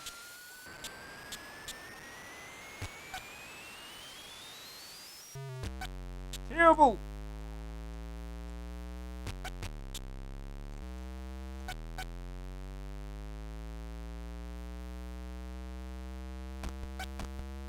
Uh.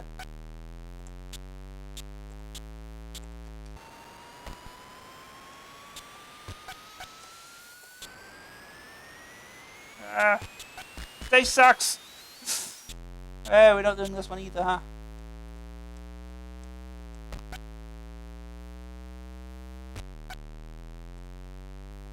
Ah!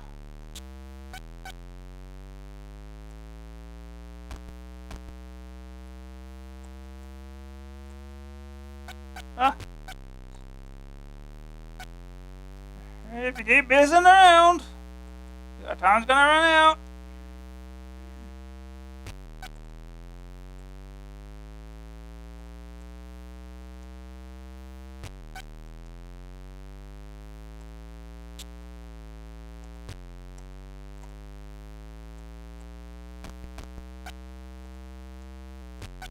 Time up. Your time's up. Time's up.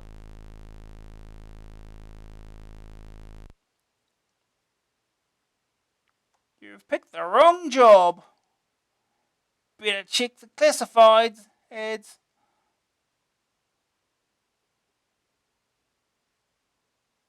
Great. Okay. Oh, that's Chase HQ. We'll move on to the next game.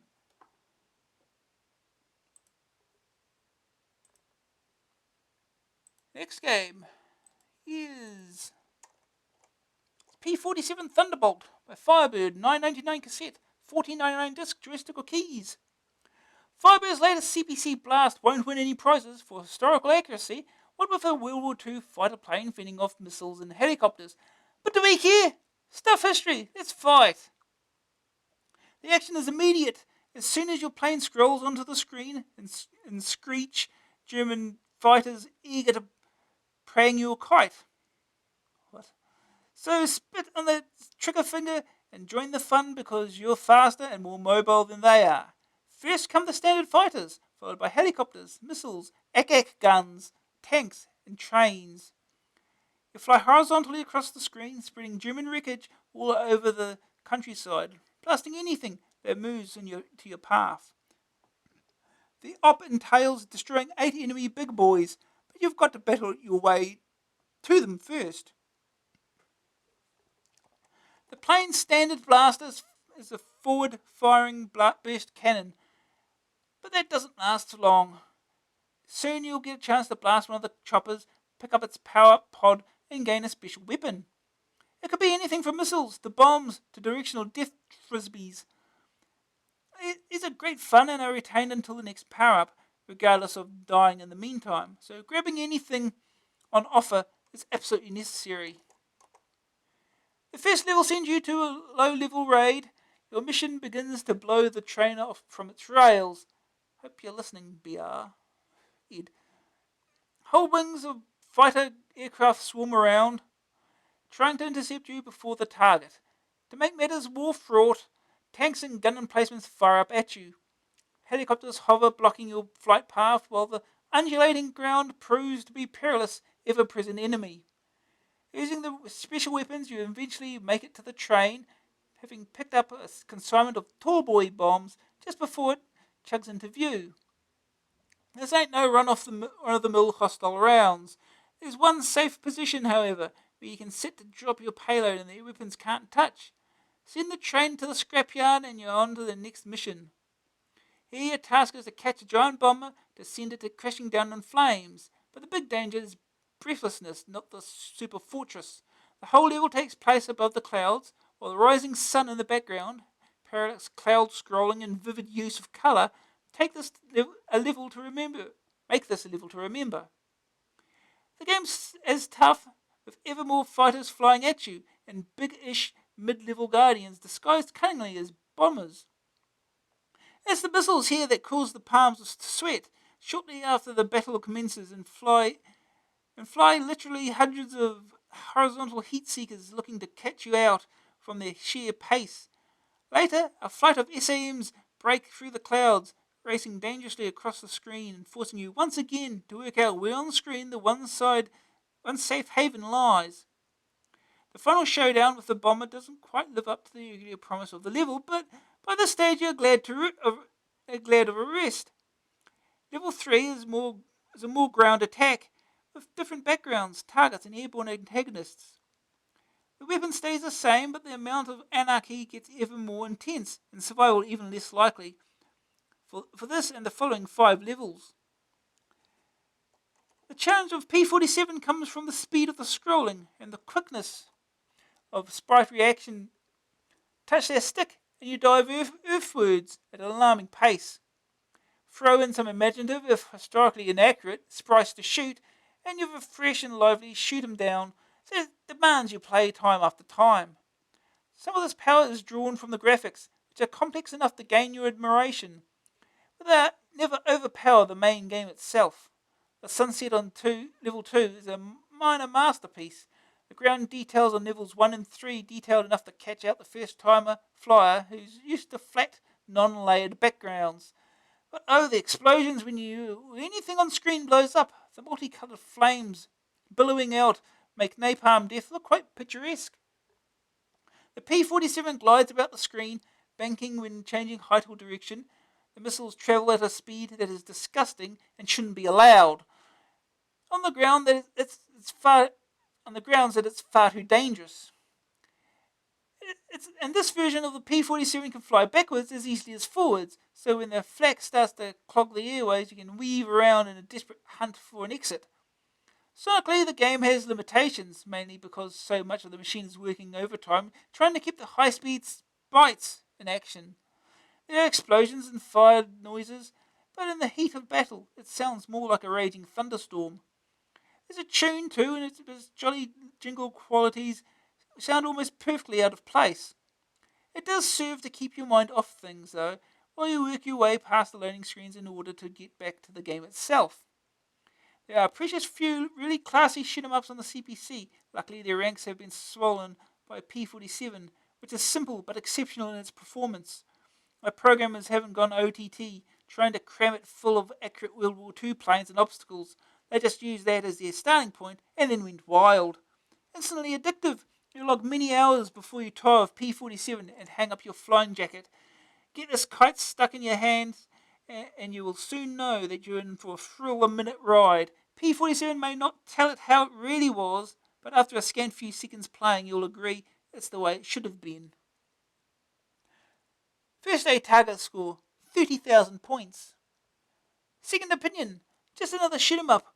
We're all said and done, but set apart from the crowd by its superb graphics and nice touches like the banking sprite. Green screen, the wild green yonder's still smart. Oh look, I missed a bit. Never mind. The verdict, graphics 97%. Fantastic fast shoot 'em down. Great backdrops. Sonic's 52%. Tolerable tune. Rumbling effects. Grab factor 88%. Instant addiction. Staying power 72%. Gets progressively harder. Learn the tricks, beat the level. AA rating 89%. A classic airborne blast.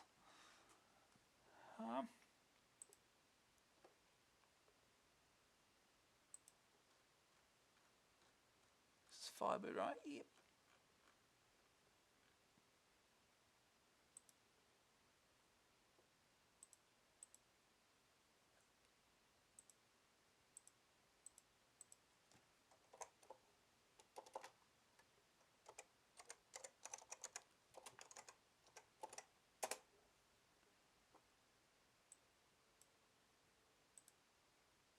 Forgotten something.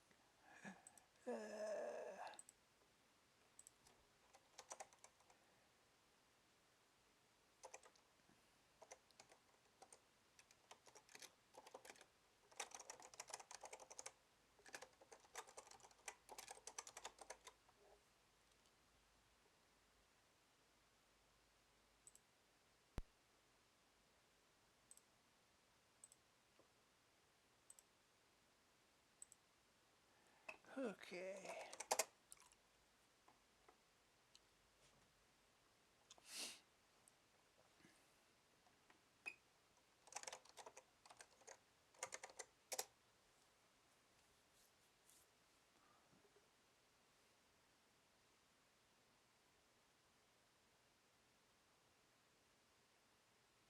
The P-47.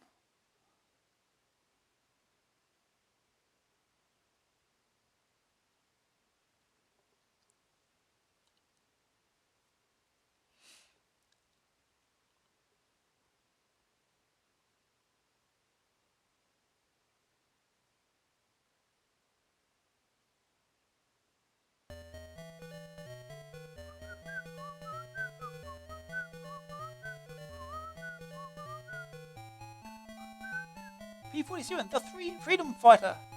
It likes to switch titles for some reason. I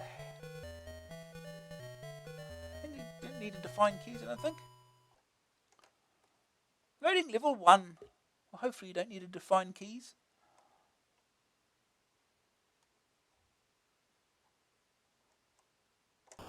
Nope.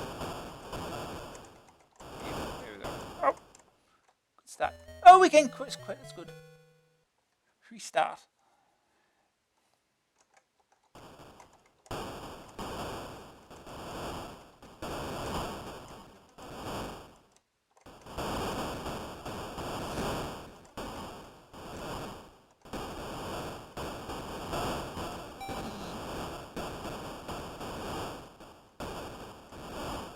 Yeah, those hills are deadly, of course.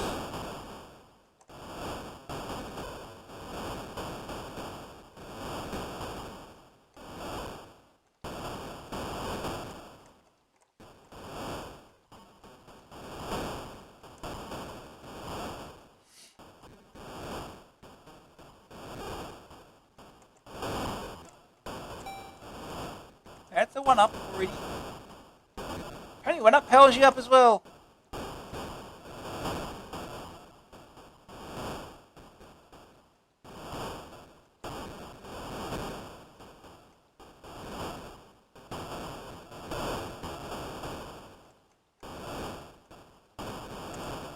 Bullet.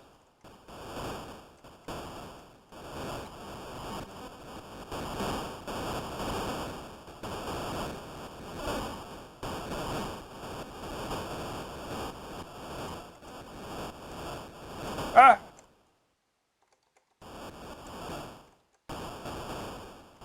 Around the train now.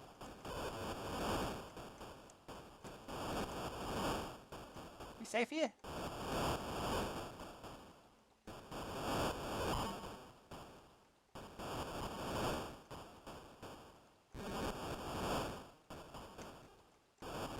Yeah, looks like we're safe here.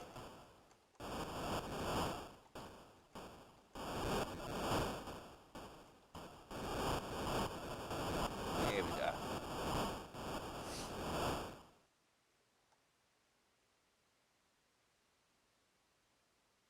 Going level what? Oh. I think it does go level 2. Despite what it says. Yeah, we go. It's level 2, alright.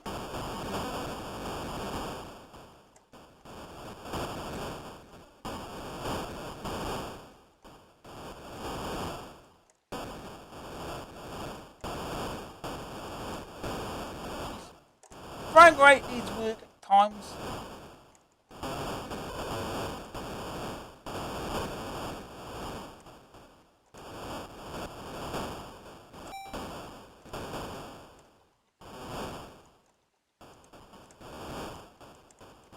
Ah.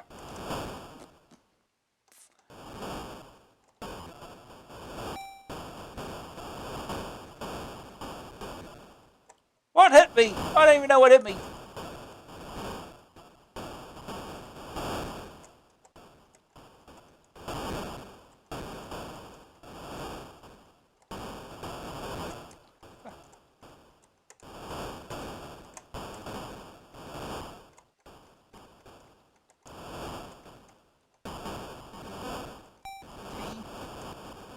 Hey, aiming of this weapon is weird.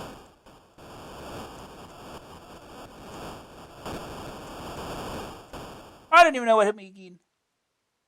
Really that close to the bullet.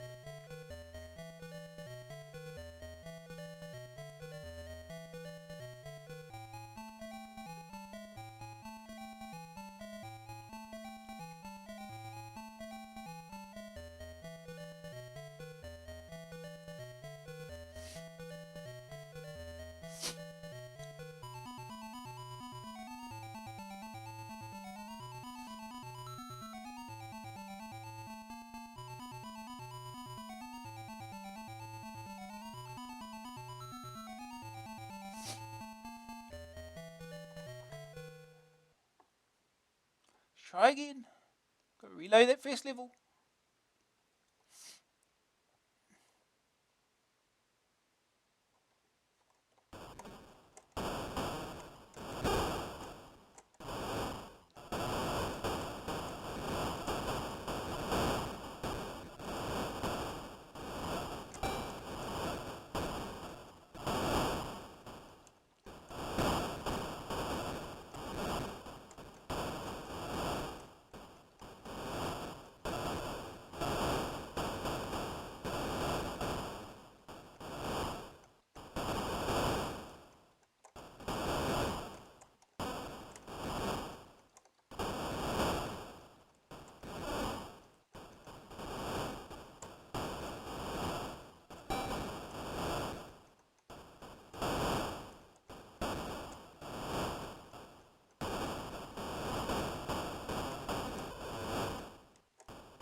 Find that safe spot again.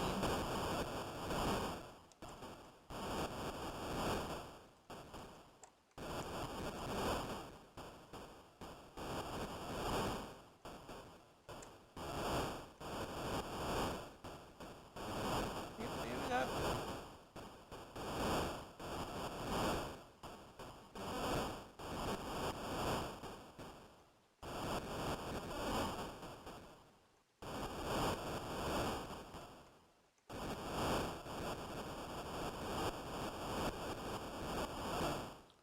Okay, first stage is easy enough.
Oh.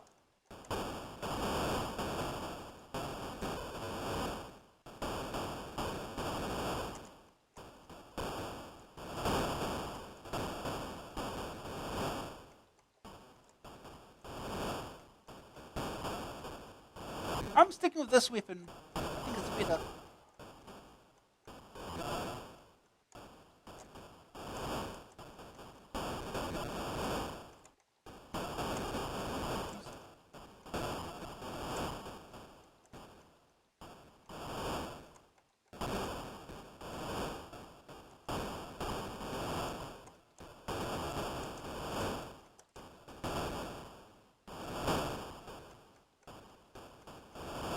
Bomb. I still prefer this. I don't need a bomb on the stage, really. Oh, geez. Ow.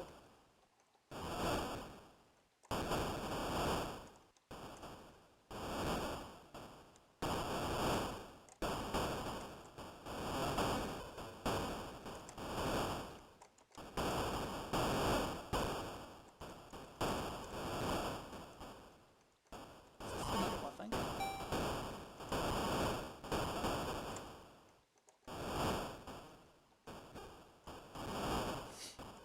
Oh, bomb. The missiles here. What? Anyone gonna tell me what hit me?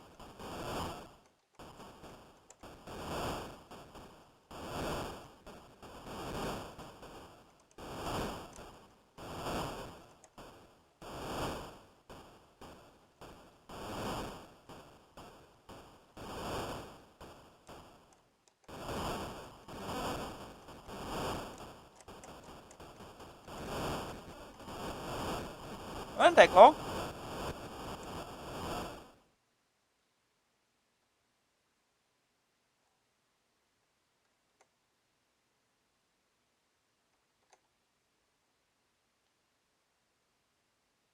Still says like level 1? 3?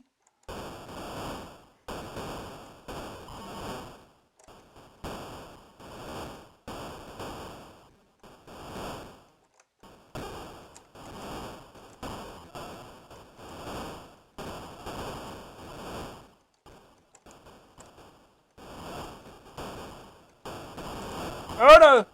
That's almost too late. Do this again.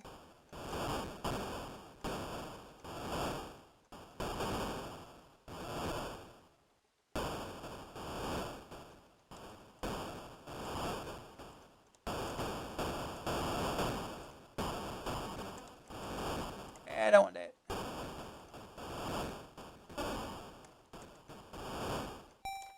Oh. Well.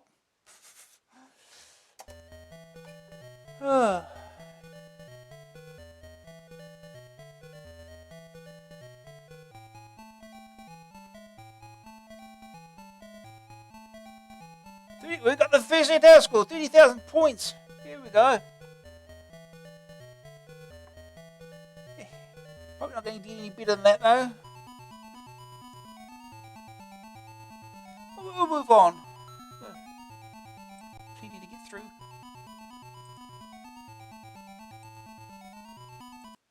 Next game.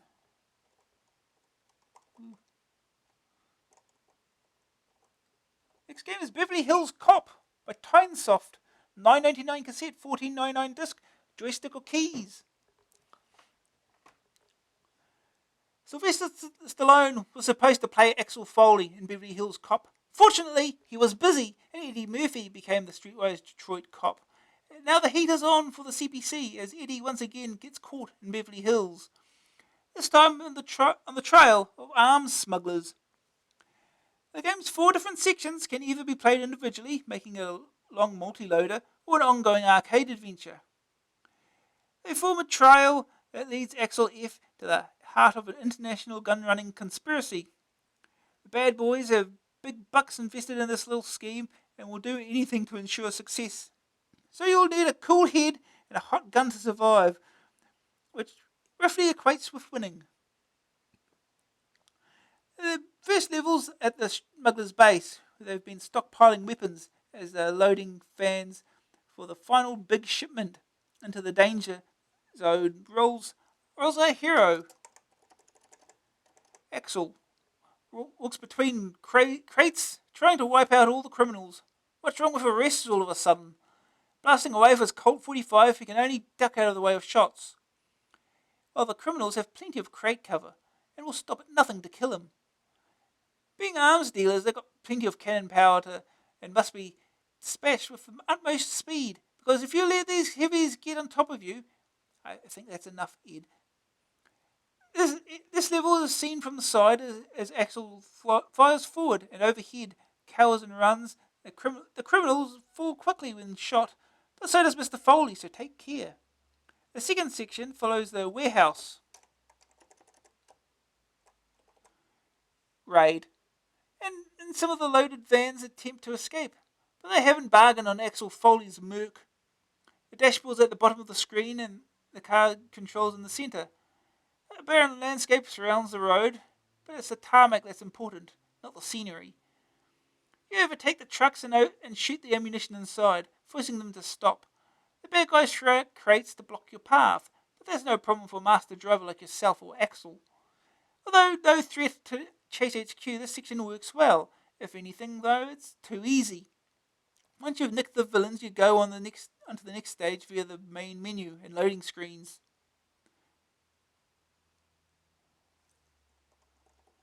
Level 3 has a high-angle view of Axel storming the mansion of the boss smuggler.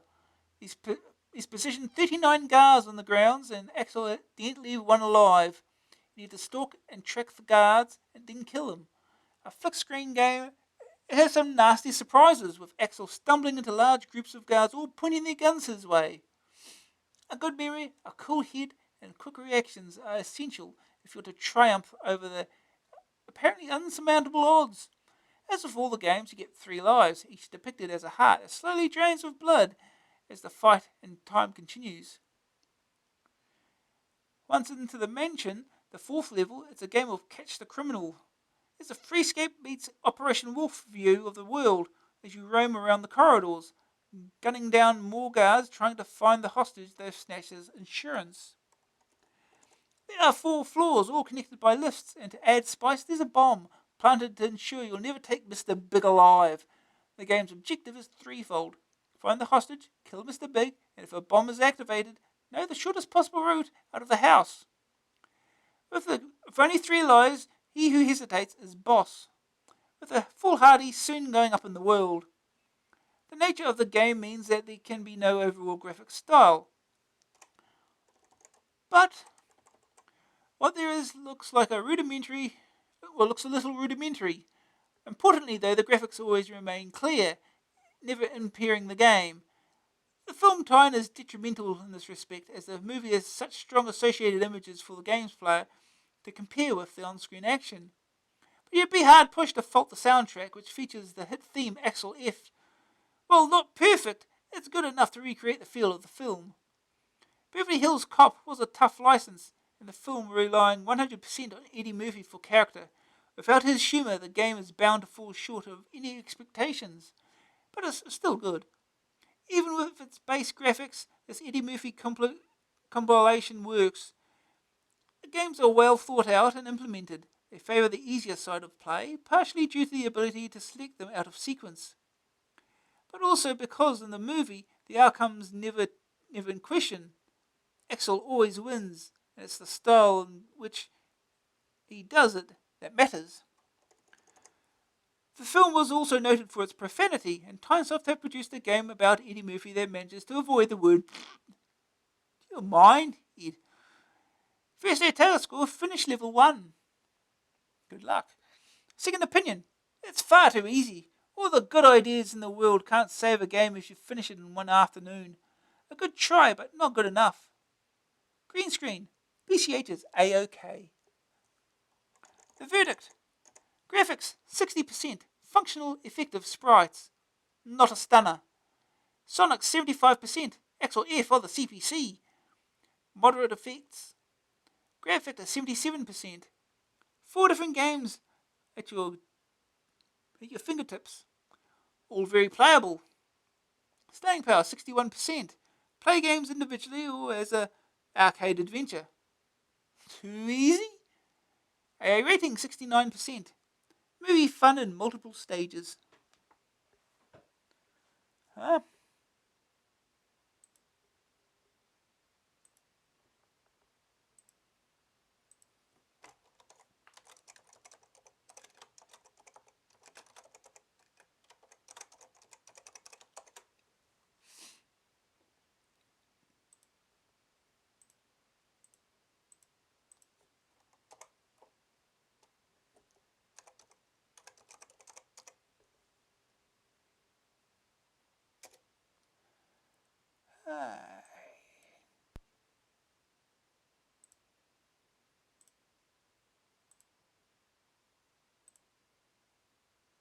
Alright, off we go.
Play which part, Axel?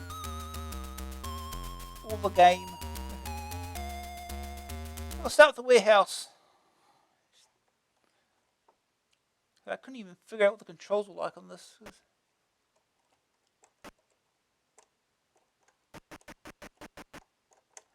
I don't even have control. That's right, I forgot this. Despite the saying there's joystick controls, it doesn't seem to be any joystick control.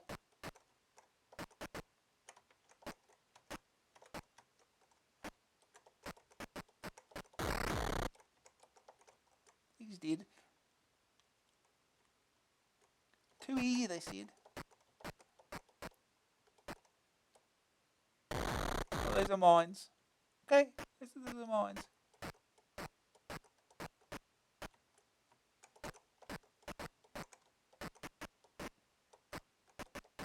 His foot. He's dead. Yeah. So, oh, he's dead. Oh, injured at least. Yeah, can you actually really find the keys?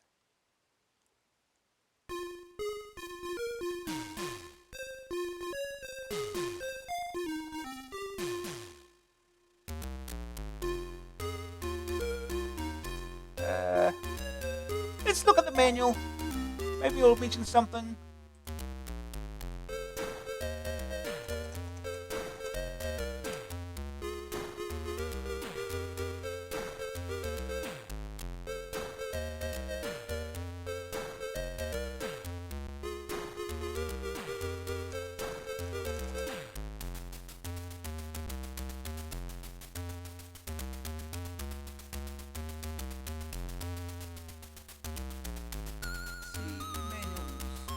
Spanish, English, one English. Spanish, English, French, and Spanish.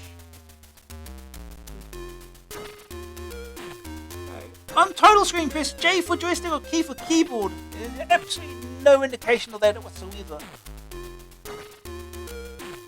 Even if you do push J, because I've already done that, it does not tell you that joystick is enabled. Redefine keys, press R.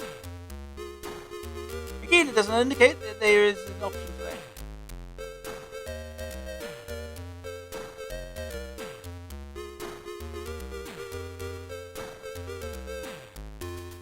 Right.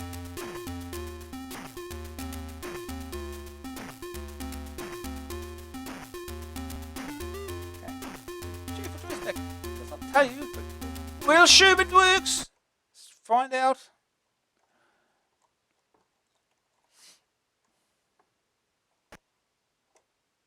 It does not work.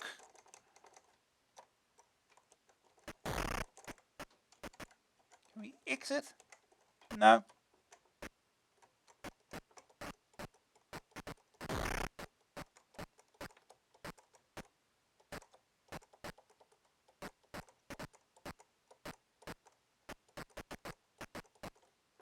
Oh, dynamite.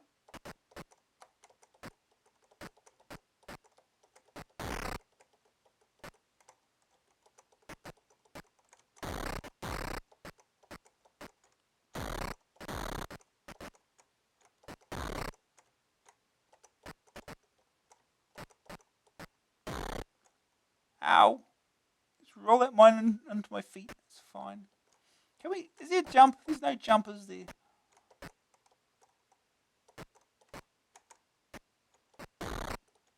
Okay, it does blow up eventually.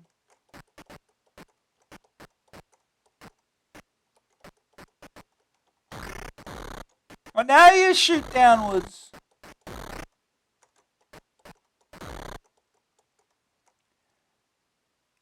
Great.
Mine.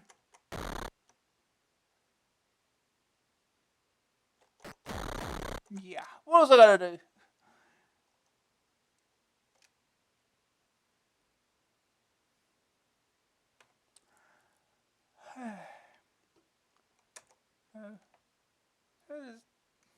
Can we play with keyboard? Can we play with joystick, please?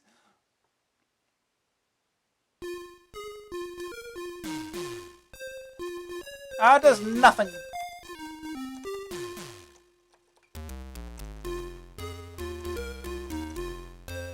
Yeah.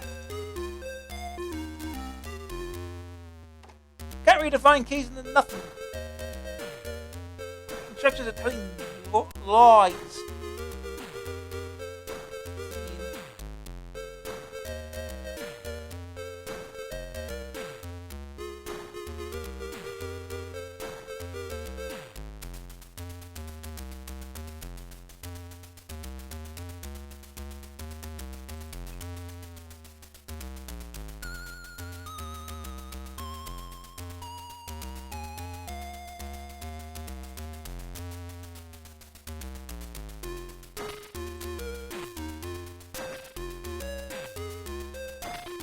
Why wouldn't it load it?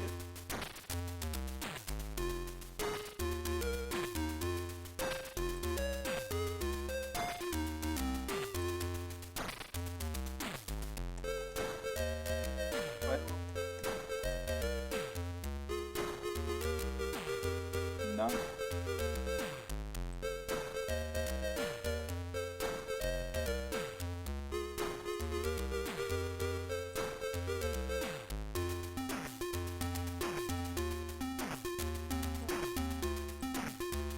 Yeah, that works. Oh.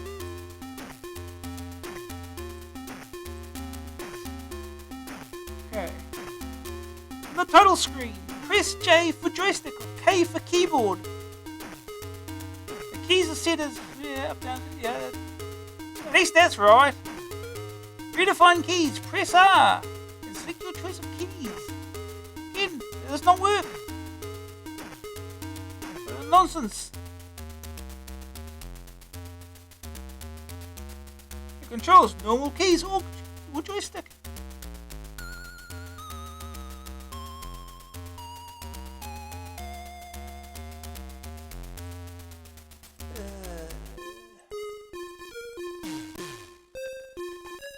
Alright. Go to the car chase. I have to stick with keyboard because I can't use joystick. Oh, look me and shoot.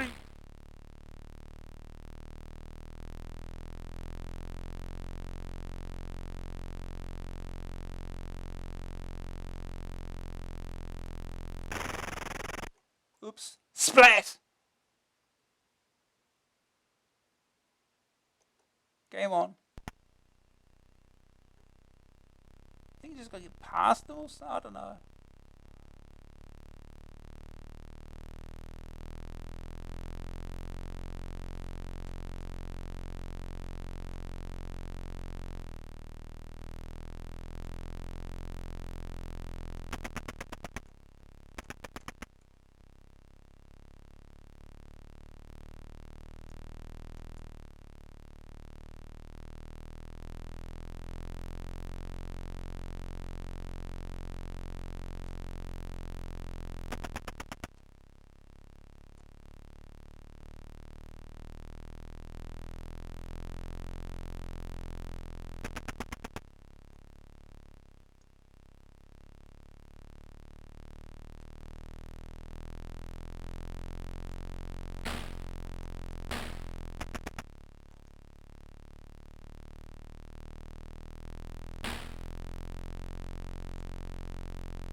So there's not a lot of traffic here.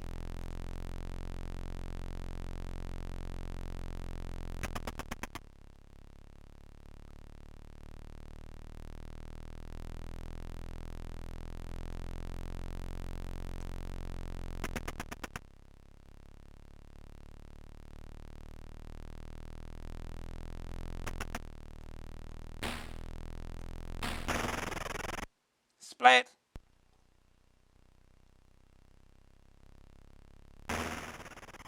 Splat killed. Whoops. Well, that didn't work.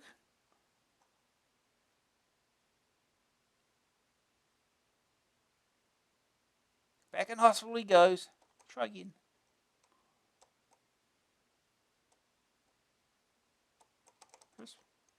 Pushing away. Here we go. Just shooting it do anything. One shot at a time, is it? One shot at a time. Of course it is. Oh. Can't shoot while doing that.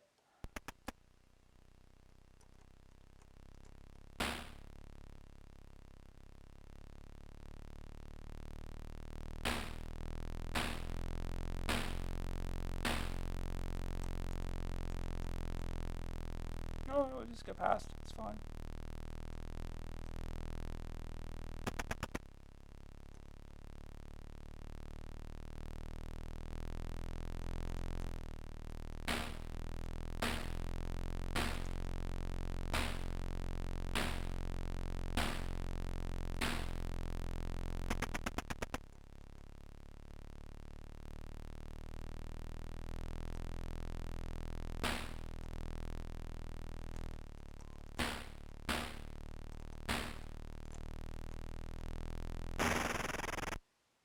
Splat. Game on.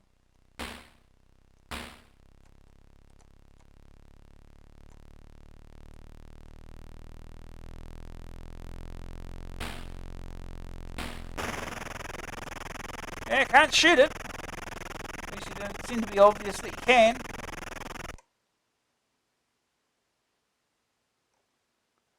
We'll just try getting past it, shall we? I know I got past this once when we was practicing, well, not practicing, but testing the game. So, let's just get past.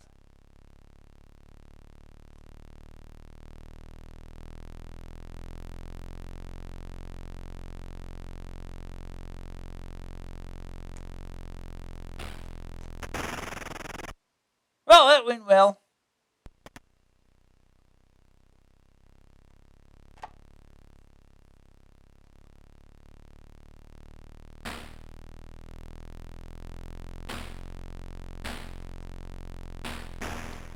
Oh, yeah, you can shoot them. It's just hard to actually hit them because they're just sort of a little jittery.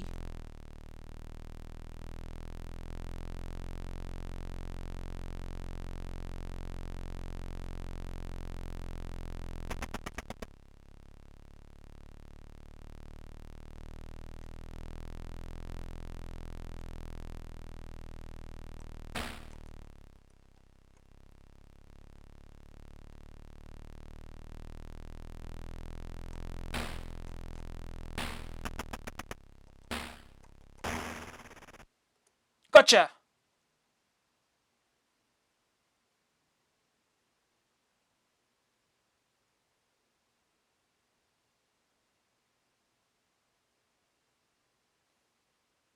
Game on.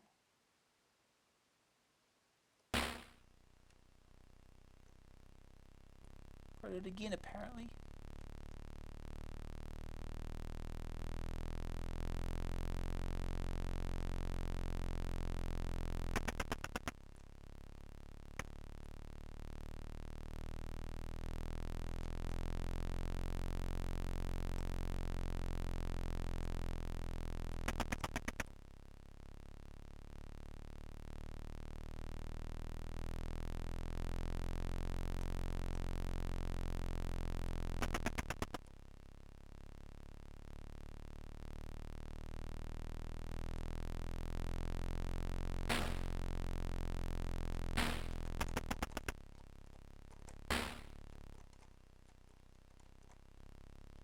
The car's trouble getting up hills.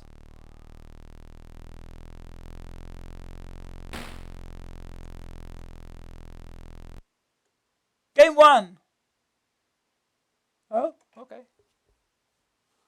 If you say so.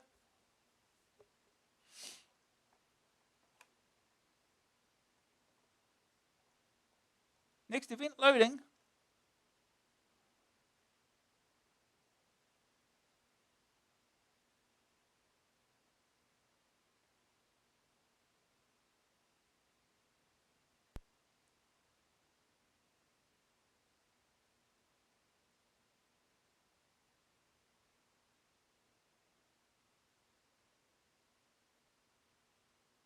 Yay. Yeah. Okay. Next event. First one was events, so they're events.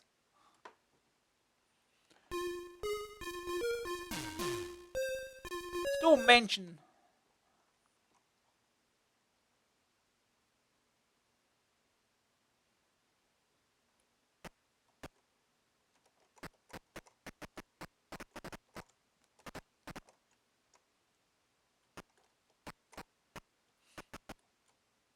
Oh god, you can't walk diagonally. You cannot move, you cannot face diagonally.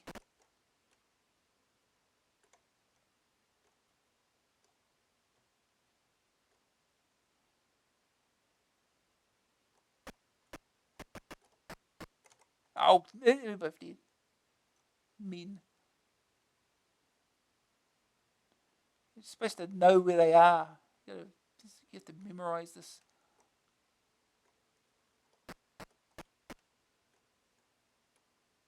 They can shoot diagonally. Why can't I? Seems stupid.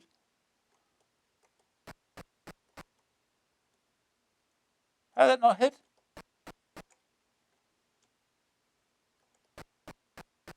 There we go. Sorry, it takes 2 steps each time you push the key. Can't go that way apparently. I can go up.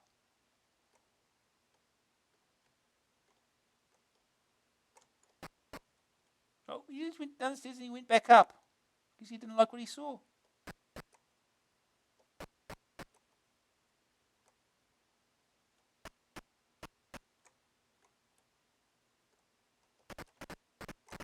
Yeah, I cannot shoot diagonally. I cannot walk diagonally. I can't do anything diagonally. Can I shoot him from down here? That would be stupid.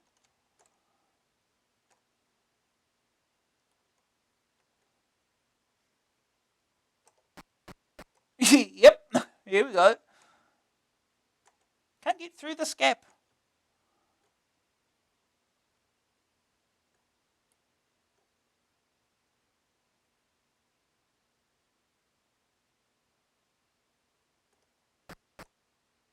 Nothing here. Oh, we've got to kill all the guards, I guess is the idea here.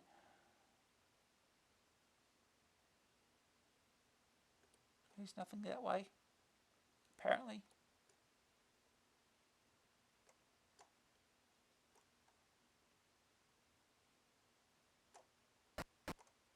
No, nothing this way either, apparently.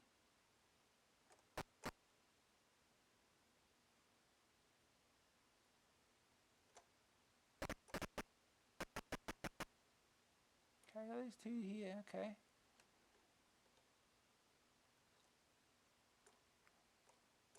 Oh, Jesus. That's not safe. Come on, you can get through that gap. Come on.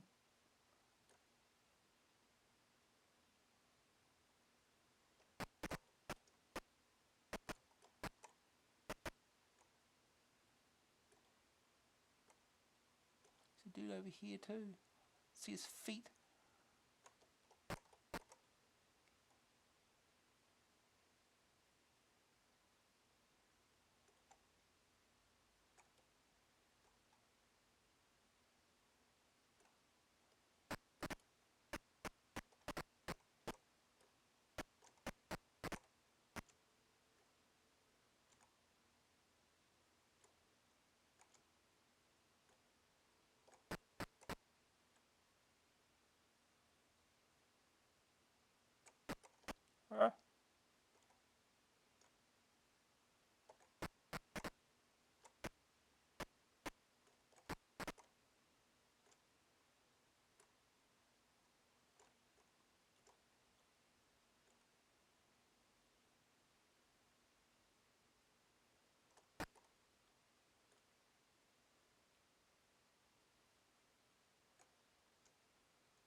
I can't go through that little gap.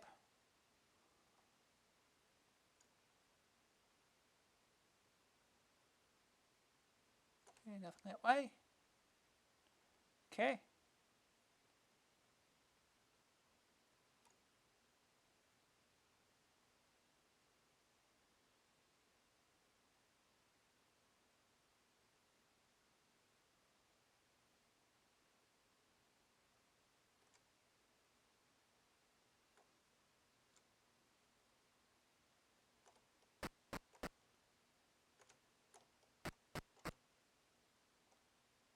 He's not dead. Get back here. I can see your feet.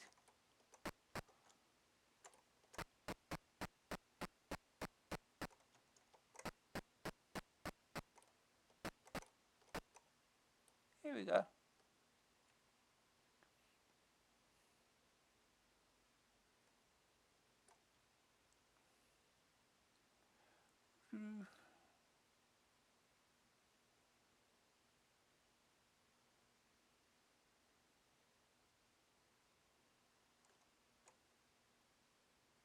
Oh, jeez.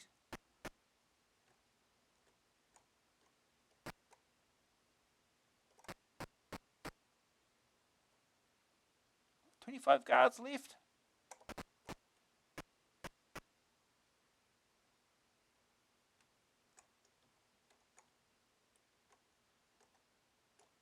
Not going to work from here, is it? Did it from the side. There's a way up from the side. Oh, that's the edge. Never mind.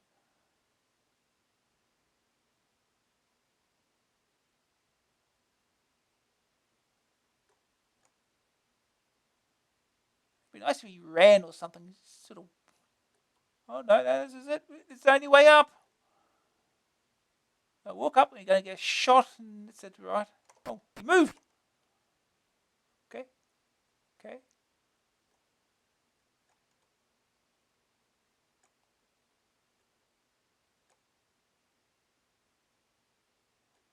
Can't go through that gap.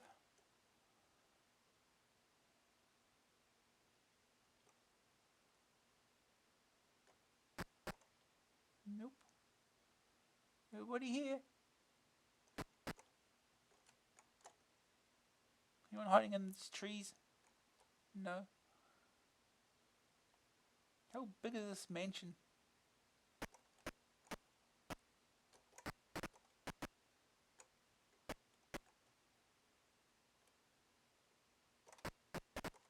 Here you go. Shoot through the bush. It's fine.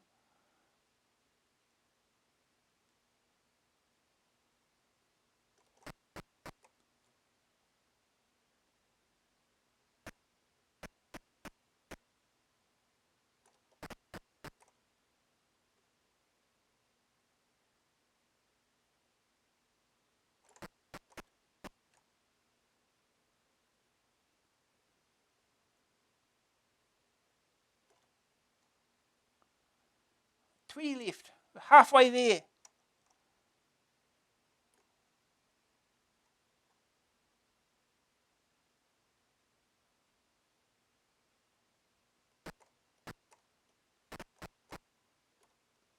Oh, able to dodge a bullet there. Somehow.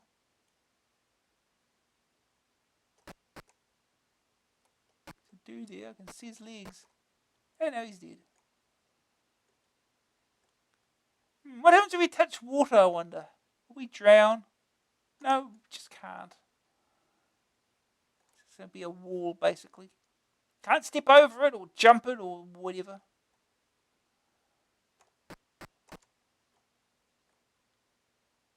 It's going to be one big maze, right?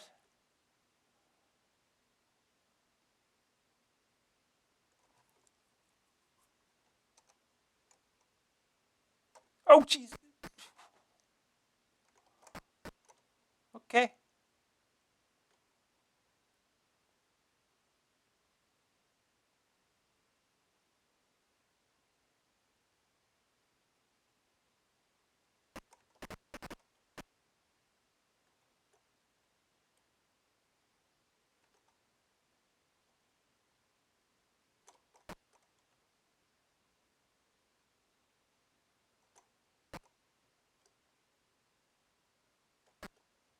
This dude's dead still. That's it. Yeah. Up again.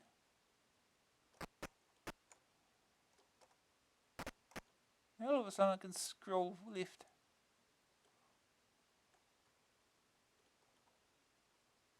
Can't go through that gate. Can't get through there. Right.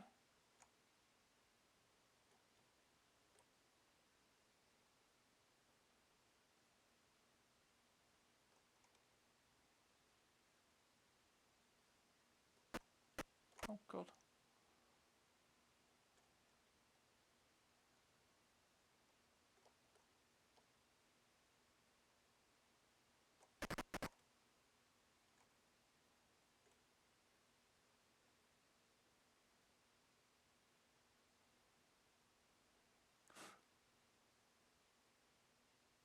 Oh. It's a little tedious.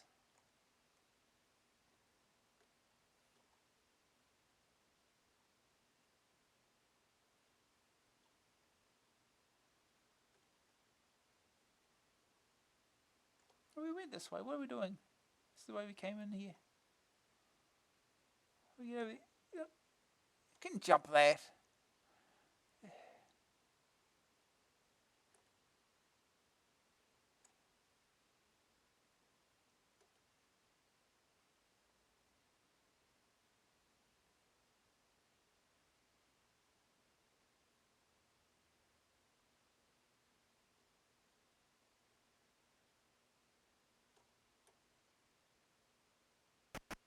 Oh, oh. Oh no. Oh, oh. Ooh. Oh, we got hit.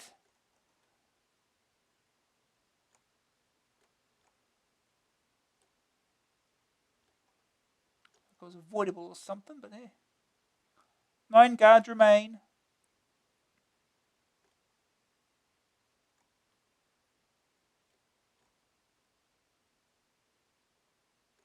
No more that way.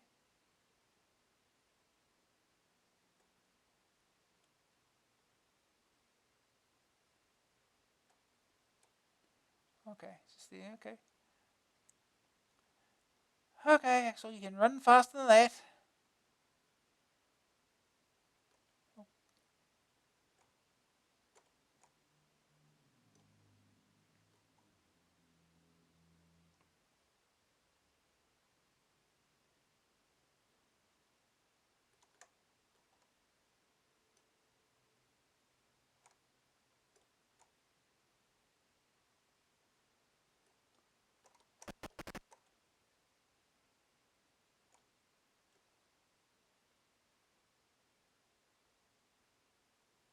Can we get in there?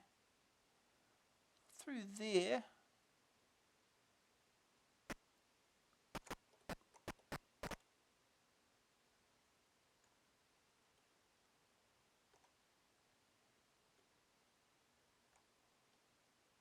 See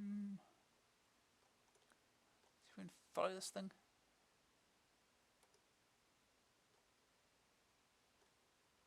We can't go. Yeah, can't get through there.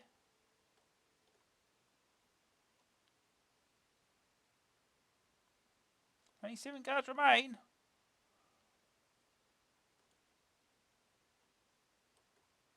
Oh. Can we get through there? Nope. Can't get through that gap either.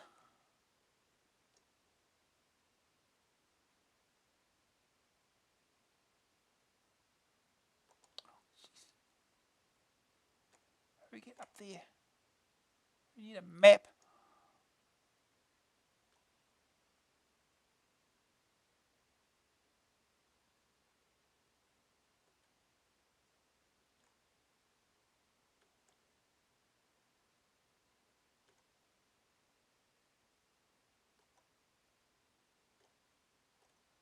Nope. Yeah, look like a map would help here.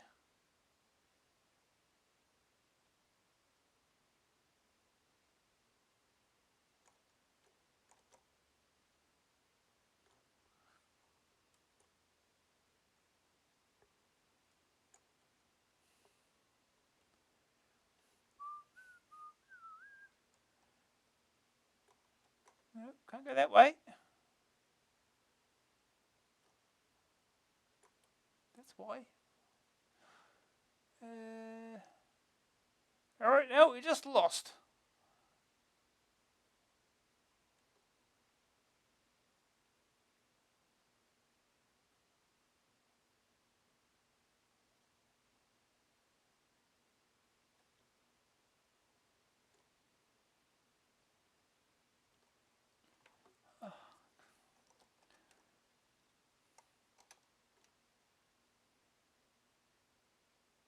There's no more that way. We can't go that way. Oh, I'm lost. How did I even get here in the first place?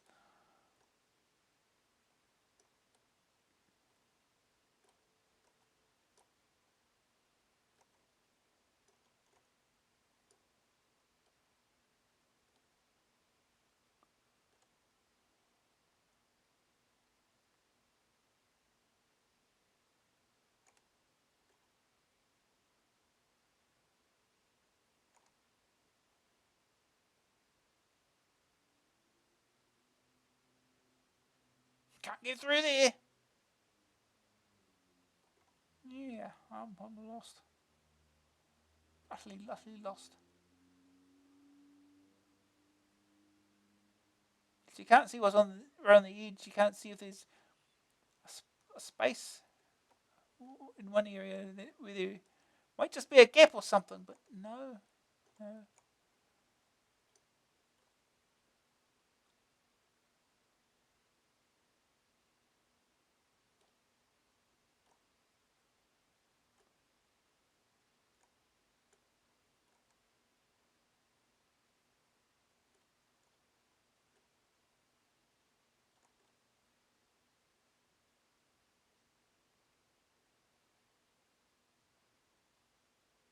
I think there'd be a way to get through this past this bush here, but no.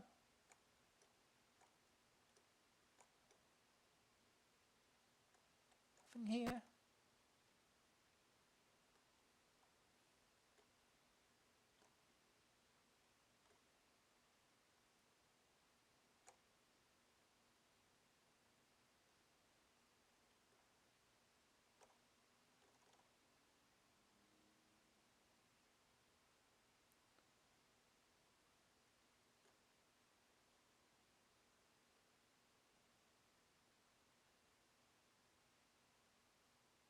Guess we go backtrack or something, because that'd be fun.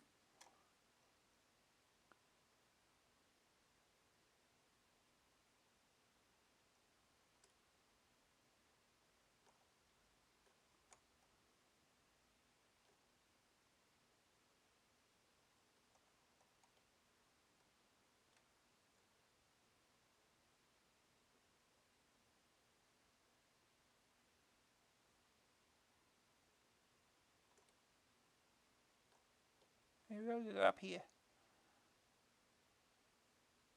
Or not. No, I can't do that.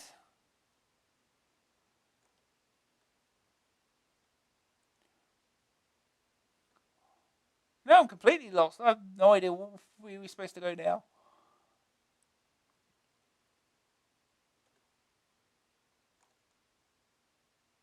Come on, Axel, you can run faster.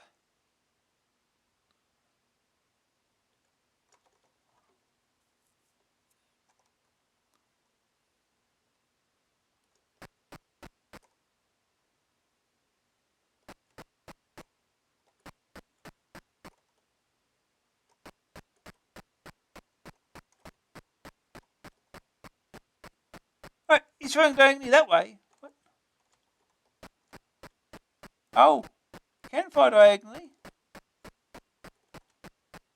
Downwards.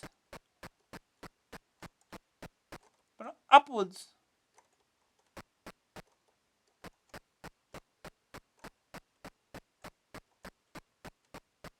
Huh. That's even weirder.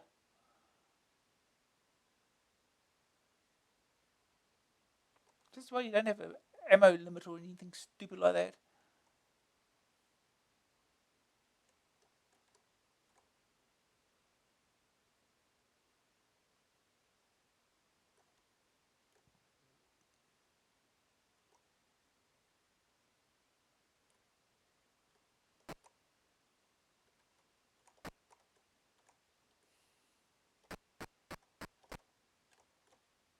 Still can't walk down and right.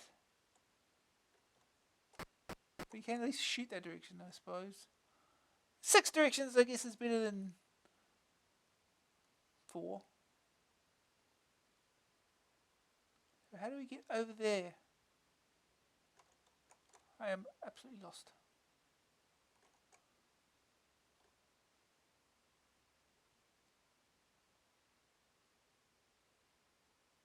Oh, there's a dude over there. If I now can shoot diagonally, I might be able to hit him.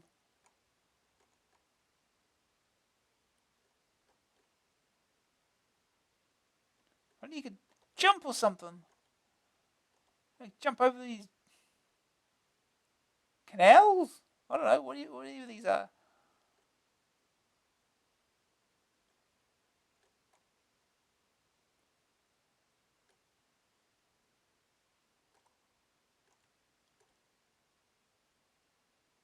Can't go any further to the right.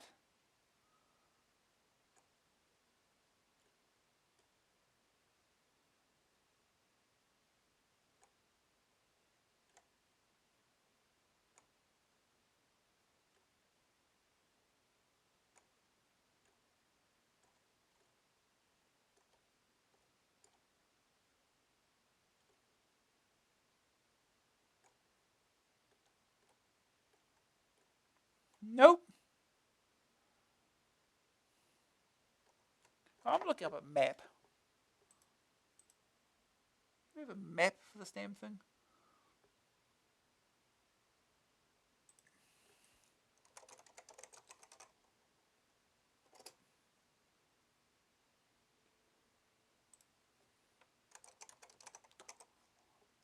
I mean, who would be bored enough to map this thing?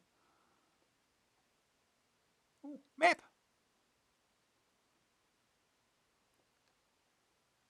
Was this the last stage? It's the last stage.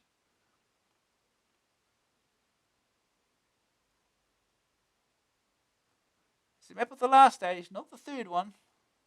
Unfortunately.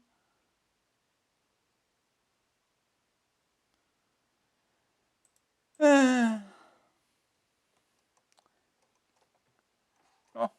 we quit. There's no quit.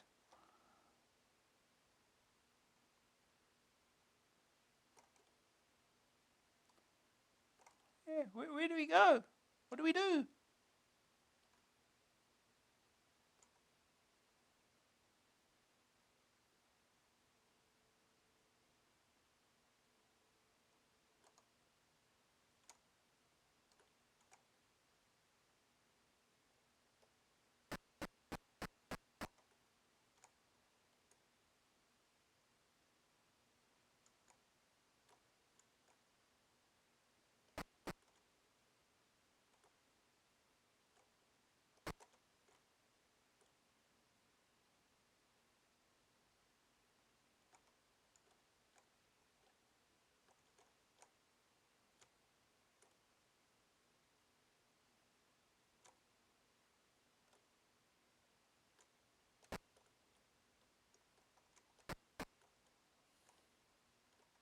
How?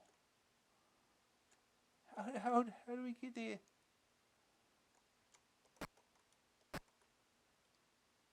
Go up to around there and you go. I'll get up through here somehow. It's not obvious. There's bushes in the way.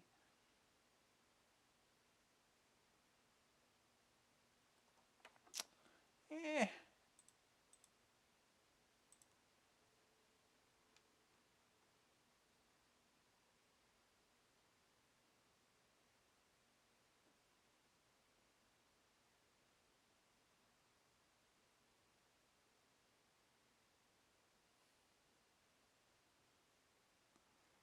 Anyway, I think we'll leave it at that. I think we've played this enough. We'll move on. Way too long. Played this way too long. Alright. Next game is Gazza's Super Soccer. Let's get this soccer game out of the way. Gazza's Super Soccer. Empire, $9.99 cassette, $14.99 disc, joystick or keys. There comes a time, the walrus said, to talk of many things, of shoes and ships and sealing wax, and how the hell you actually play Gazza's Super Soccer. After repeated games, you'll find that while you know what to do, the big question is how. Gazza's specifications are impressive. Correct strips, league building features, individual player characteristics, realistic ball control, set-piece maneuvers, heading, fouling, tackling, 1 or 2 player action, plus a veritable Aladdin's cave of cups, practice matches, corners, free kicks and penalties. Mighty claims indeed, but does the £1,000,000 man live up to his billing? The true test of any footy sim has to be on the pitch. In Gazza, a unique approach has been attempted, with the centre of the pitch viewed from the side, from the stands, while the goal map action is seen from the end to give a TV perspective of what's going on. The aim's to create a game that not only looks different, but that gives you more of the goal to see and shoot at. The controls are largely traditional, with the player running in the direction of the joystick key commands and kicking on a push of the fire button. Shot strength can be gauged by use of the bootometer, or bootometer, as can direction and spin. Although the length of time the trigger is held often proves a less distracting guide. Control of specific players is changed by pressing fire with the joystick untouched. The system for switching between playing areas uses a flick screen setup. As soon as the ball crosses between one of the 3 sectors, the view automatically swings to follow it. Beware though, the player control cursor doesn't automatically transfer to one of your players in the new area, so you can suddenly find yourself trying to play with a man that's no longer on screen, or with no one near the ball. Dribbling the length of the field is tough too, because of the fixed screen's rather odd characteristics. You play up the screen towards each goal, while in the central section you play from left to right. This means that not only is it entirely possible for you to forget which way the correct goal is, but a 90-degree change in direction is necessary if you run from a goal line in quantum leaps. What? Run from a goal mouth to the centre of the pitch, which means you lose the ball and all sense of direction. The menus in between the games allow you to develop the squad into a formidable football force by boosting their skill and fitness levels. You can even create leagues and tournaments to enter and play in. But all this work is held back by the lack of control on the pitch itself. First off, you'll be amazed at the lad from Newcastle's funny run, which features a nice line in quantum leaps. It's as if he's been taught the art of sprinting by a super fit team of Morris dancers. Graphically, the players themselves are a happy and healthy bunch, although a bit stiff. They also feature an amazing ability to dribble with the ball behind them. This makes tackling harder and seeing the ball impossible. Their realistic strip colours, though, look far from authentic, unless your team actually plays in black and white, that is. As for goalie movement, keepers like to dive for the ball occasionally, which for all the waggling in the world is a move you'll never get out of Gazza's boys. Gazza may be okay as a stopgap substitute, but until they get injured, play Gary Lineker or Emlyn Hughes instead. First day target score. Score a goal. Second opinion. Difficult to control and your players all move as if they've got springs under their boots. Green screen. No better. The verdict. Graphics 55%. Good sprites. Bad animation. Sonics 10%. Is it interference or crowd noise? Grab factor 33%. Hard to control. Less than comprehensive instructions. Staying power 45%. It may be possible to master the finer points. AA rating 46%. Annoying and tiring footy sim. Hooey.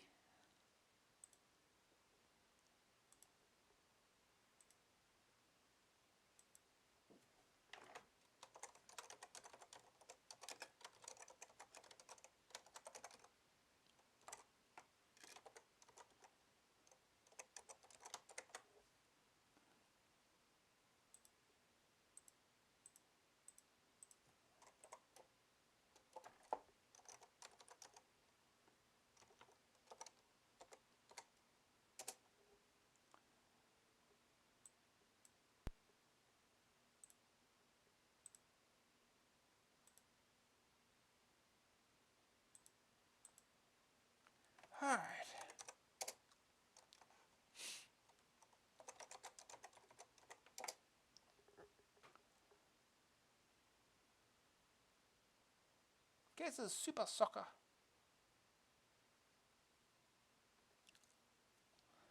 Player 1, please press fire. Player 2, press fire.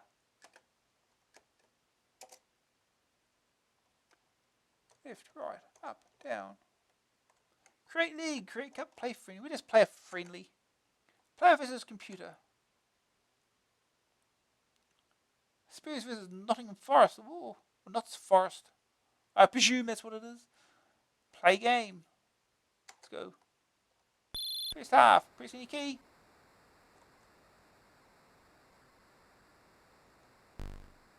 Put that ball across. Oh, oh, eh.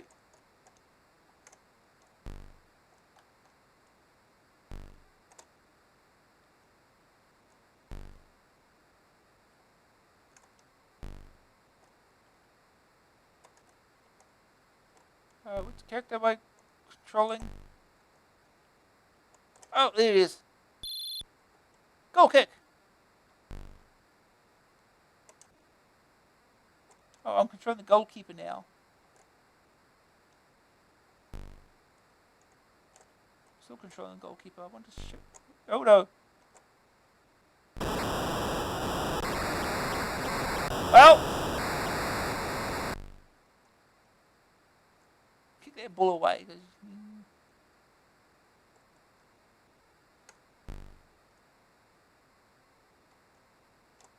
Nope, just get the ball. Give me the ball. Give me the ball.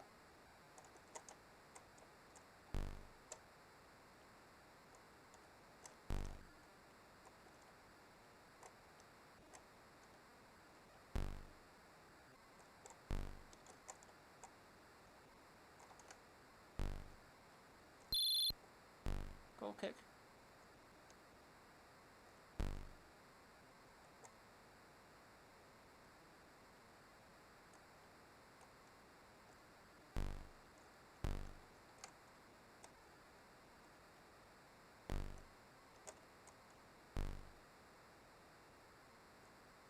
Thank you. I got the ball. I got the ball. I got the ball. I got the ball. I got the ball. Ah! Run, run, run, run, run. Run, dude. Run, run, run. That's why you don't have the ball when you flick. Sure. Thanks.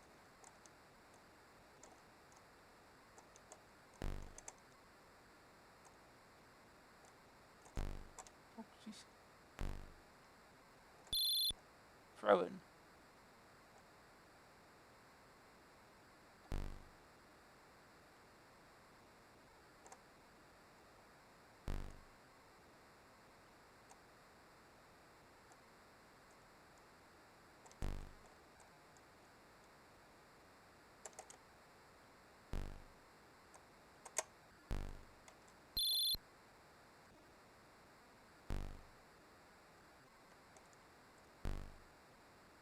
I got the ball. I got the ball. Run, run, man, run.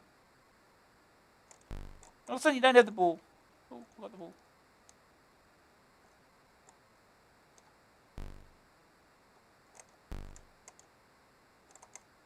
I can't even tell what's going on anymore. Ball over there somehow.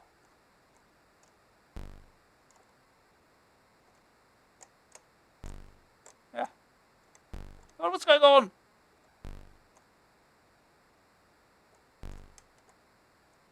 Oh, I got the ball again. Oh no, I lost the ball. You lose the ball whenever the screen flicks over. It's stupid.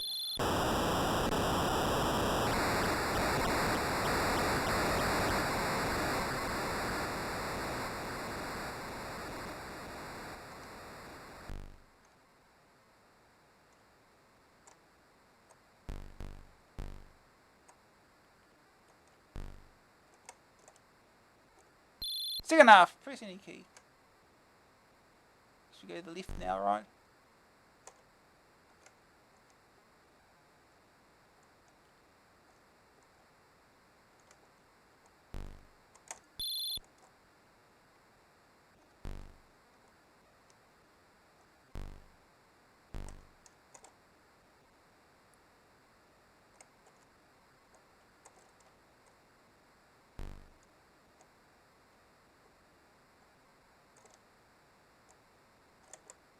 What are you doing? Yeah, that's how it works. Wait, are you still... No, never mind. I don't have no idea what even happened.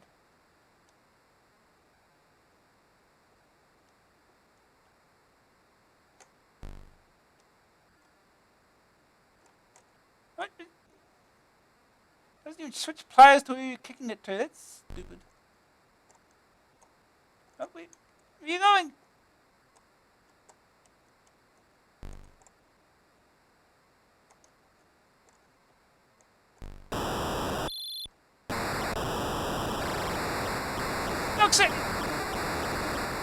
Not exactly responsive.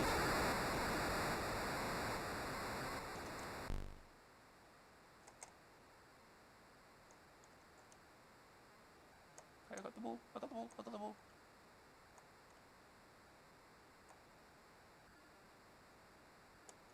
Oh, he leaves the ball behind.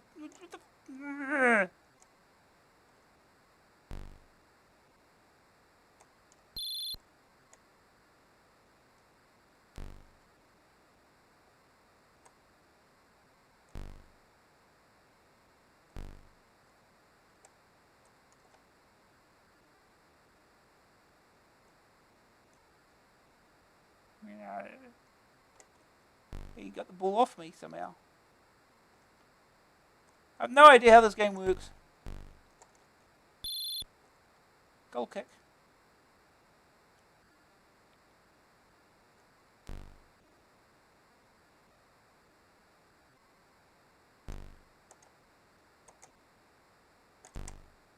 Before I had the ball, I didn't.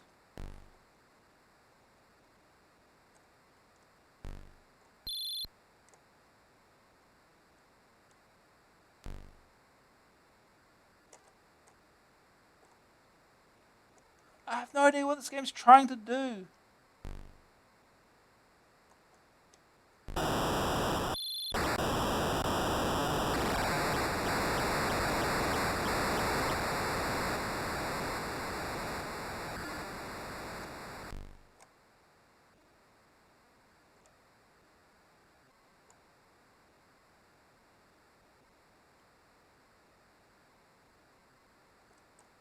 Damn it. Give me the ball. I got the ball. I got the ball. I got the ball.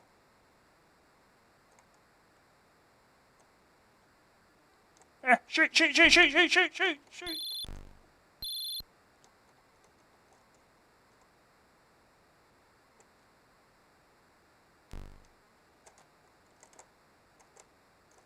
Okay, the ball. Don't kick it away, you idiot.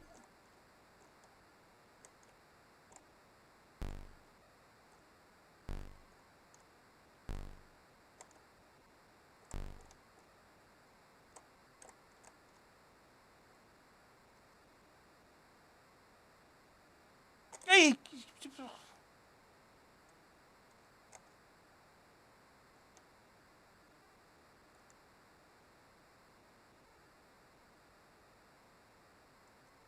Full time. What a wonderful game. uh, Blazing 3 FPS. Yeah, really hard to follow what's happening. It said push the fire button with no direction being faced to change player. Hardly works. You just lose position as soon as you change screens. It's absolutely stupid. Um,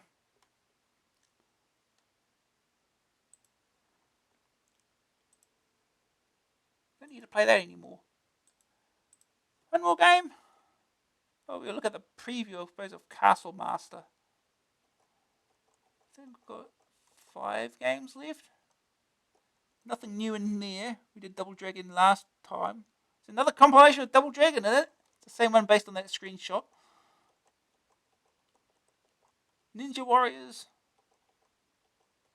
Galaxy Force. Pub Trivia. Protein Simulator. Super Tank Simulator. Space Harrier, which we've seen before. That's it. So, yeah, we'll look at the preview.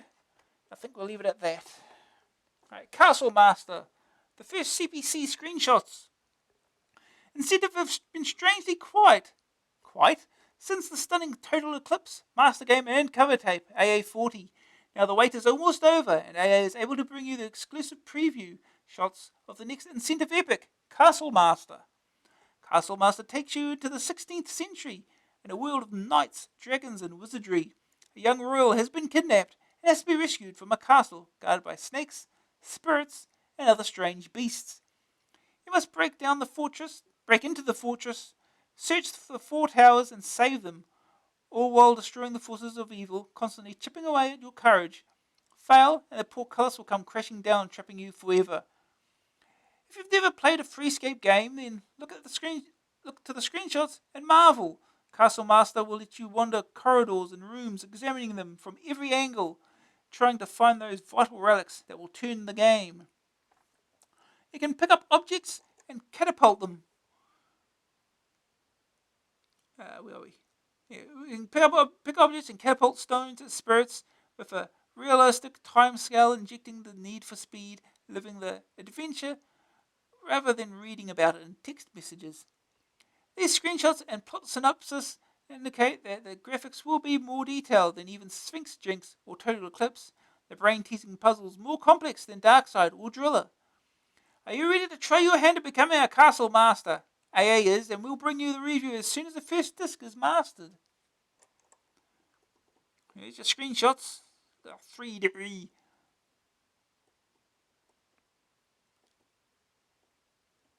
We've got the Biz. We'll read this too. Ocean 999 cassette joystick keys. Recently, compilations have been flooding out at a rate of knots, but none can claim to be the game's playing Biz. Ocean has stolen that title once and for all, with a bundle of games that will have your monitor in raptures and your joystick quivering in overload. The Biz is a pack of 4 titles that were major licenses in their own right, 3 of which stormed the CPC Games charts in Christmas, New Year 8990. Operation Wolf, R-Type, Batman the Caped Crusader, and Double Dragon are the star games, but the real heroes are the programmers who cram such great code into home computer systems. The overall, die-hard, undisputed best of the bunch, stop wibbling, Ed, is Operation Wolf. Taken from the mould-breaking arcade, you get a chance to go ape in the jungle with an Uzi, a bunch of grenades, and a whole load of terrorists to kill. Winning is simply a matter of lining up your sights and shooting. Or if you're feeling particularly nasty, lobbing fragmentation bombs about. The bad guys fire back with increasing accuracy, so the aim of the game is ostensibly do unto others before they do unto you. Helicopters, boats, jeeps, and tanks are around to spice up the later levels, as are bad dudes in bulletproof jackets carrying belt-fed machine guns.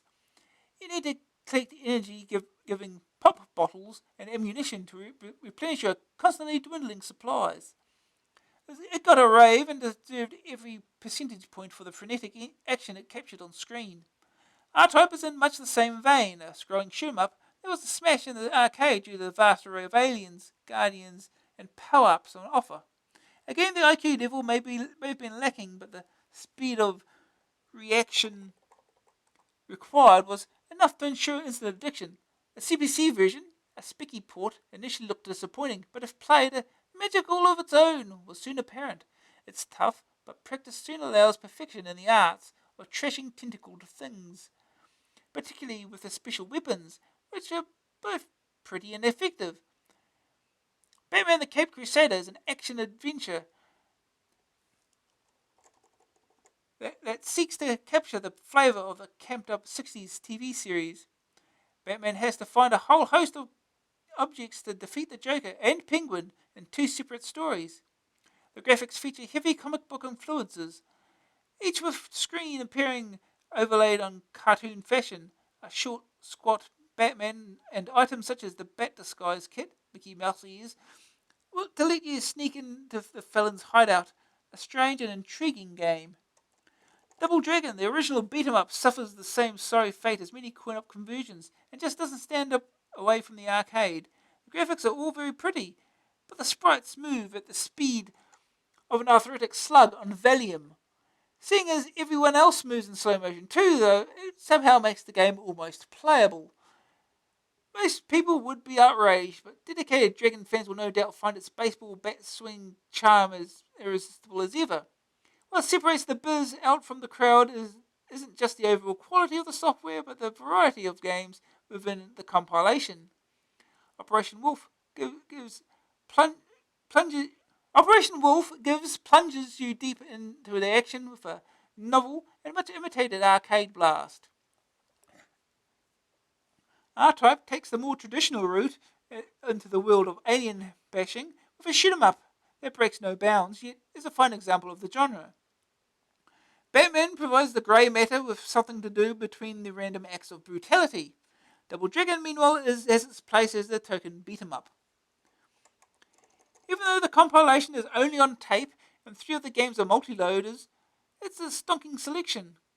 Variety is the spice of good games, and here, while they're all from one overall sphere, arcade action, you get to play 4 completely different game styles. If you're looking for action, go for it. It'll make your day.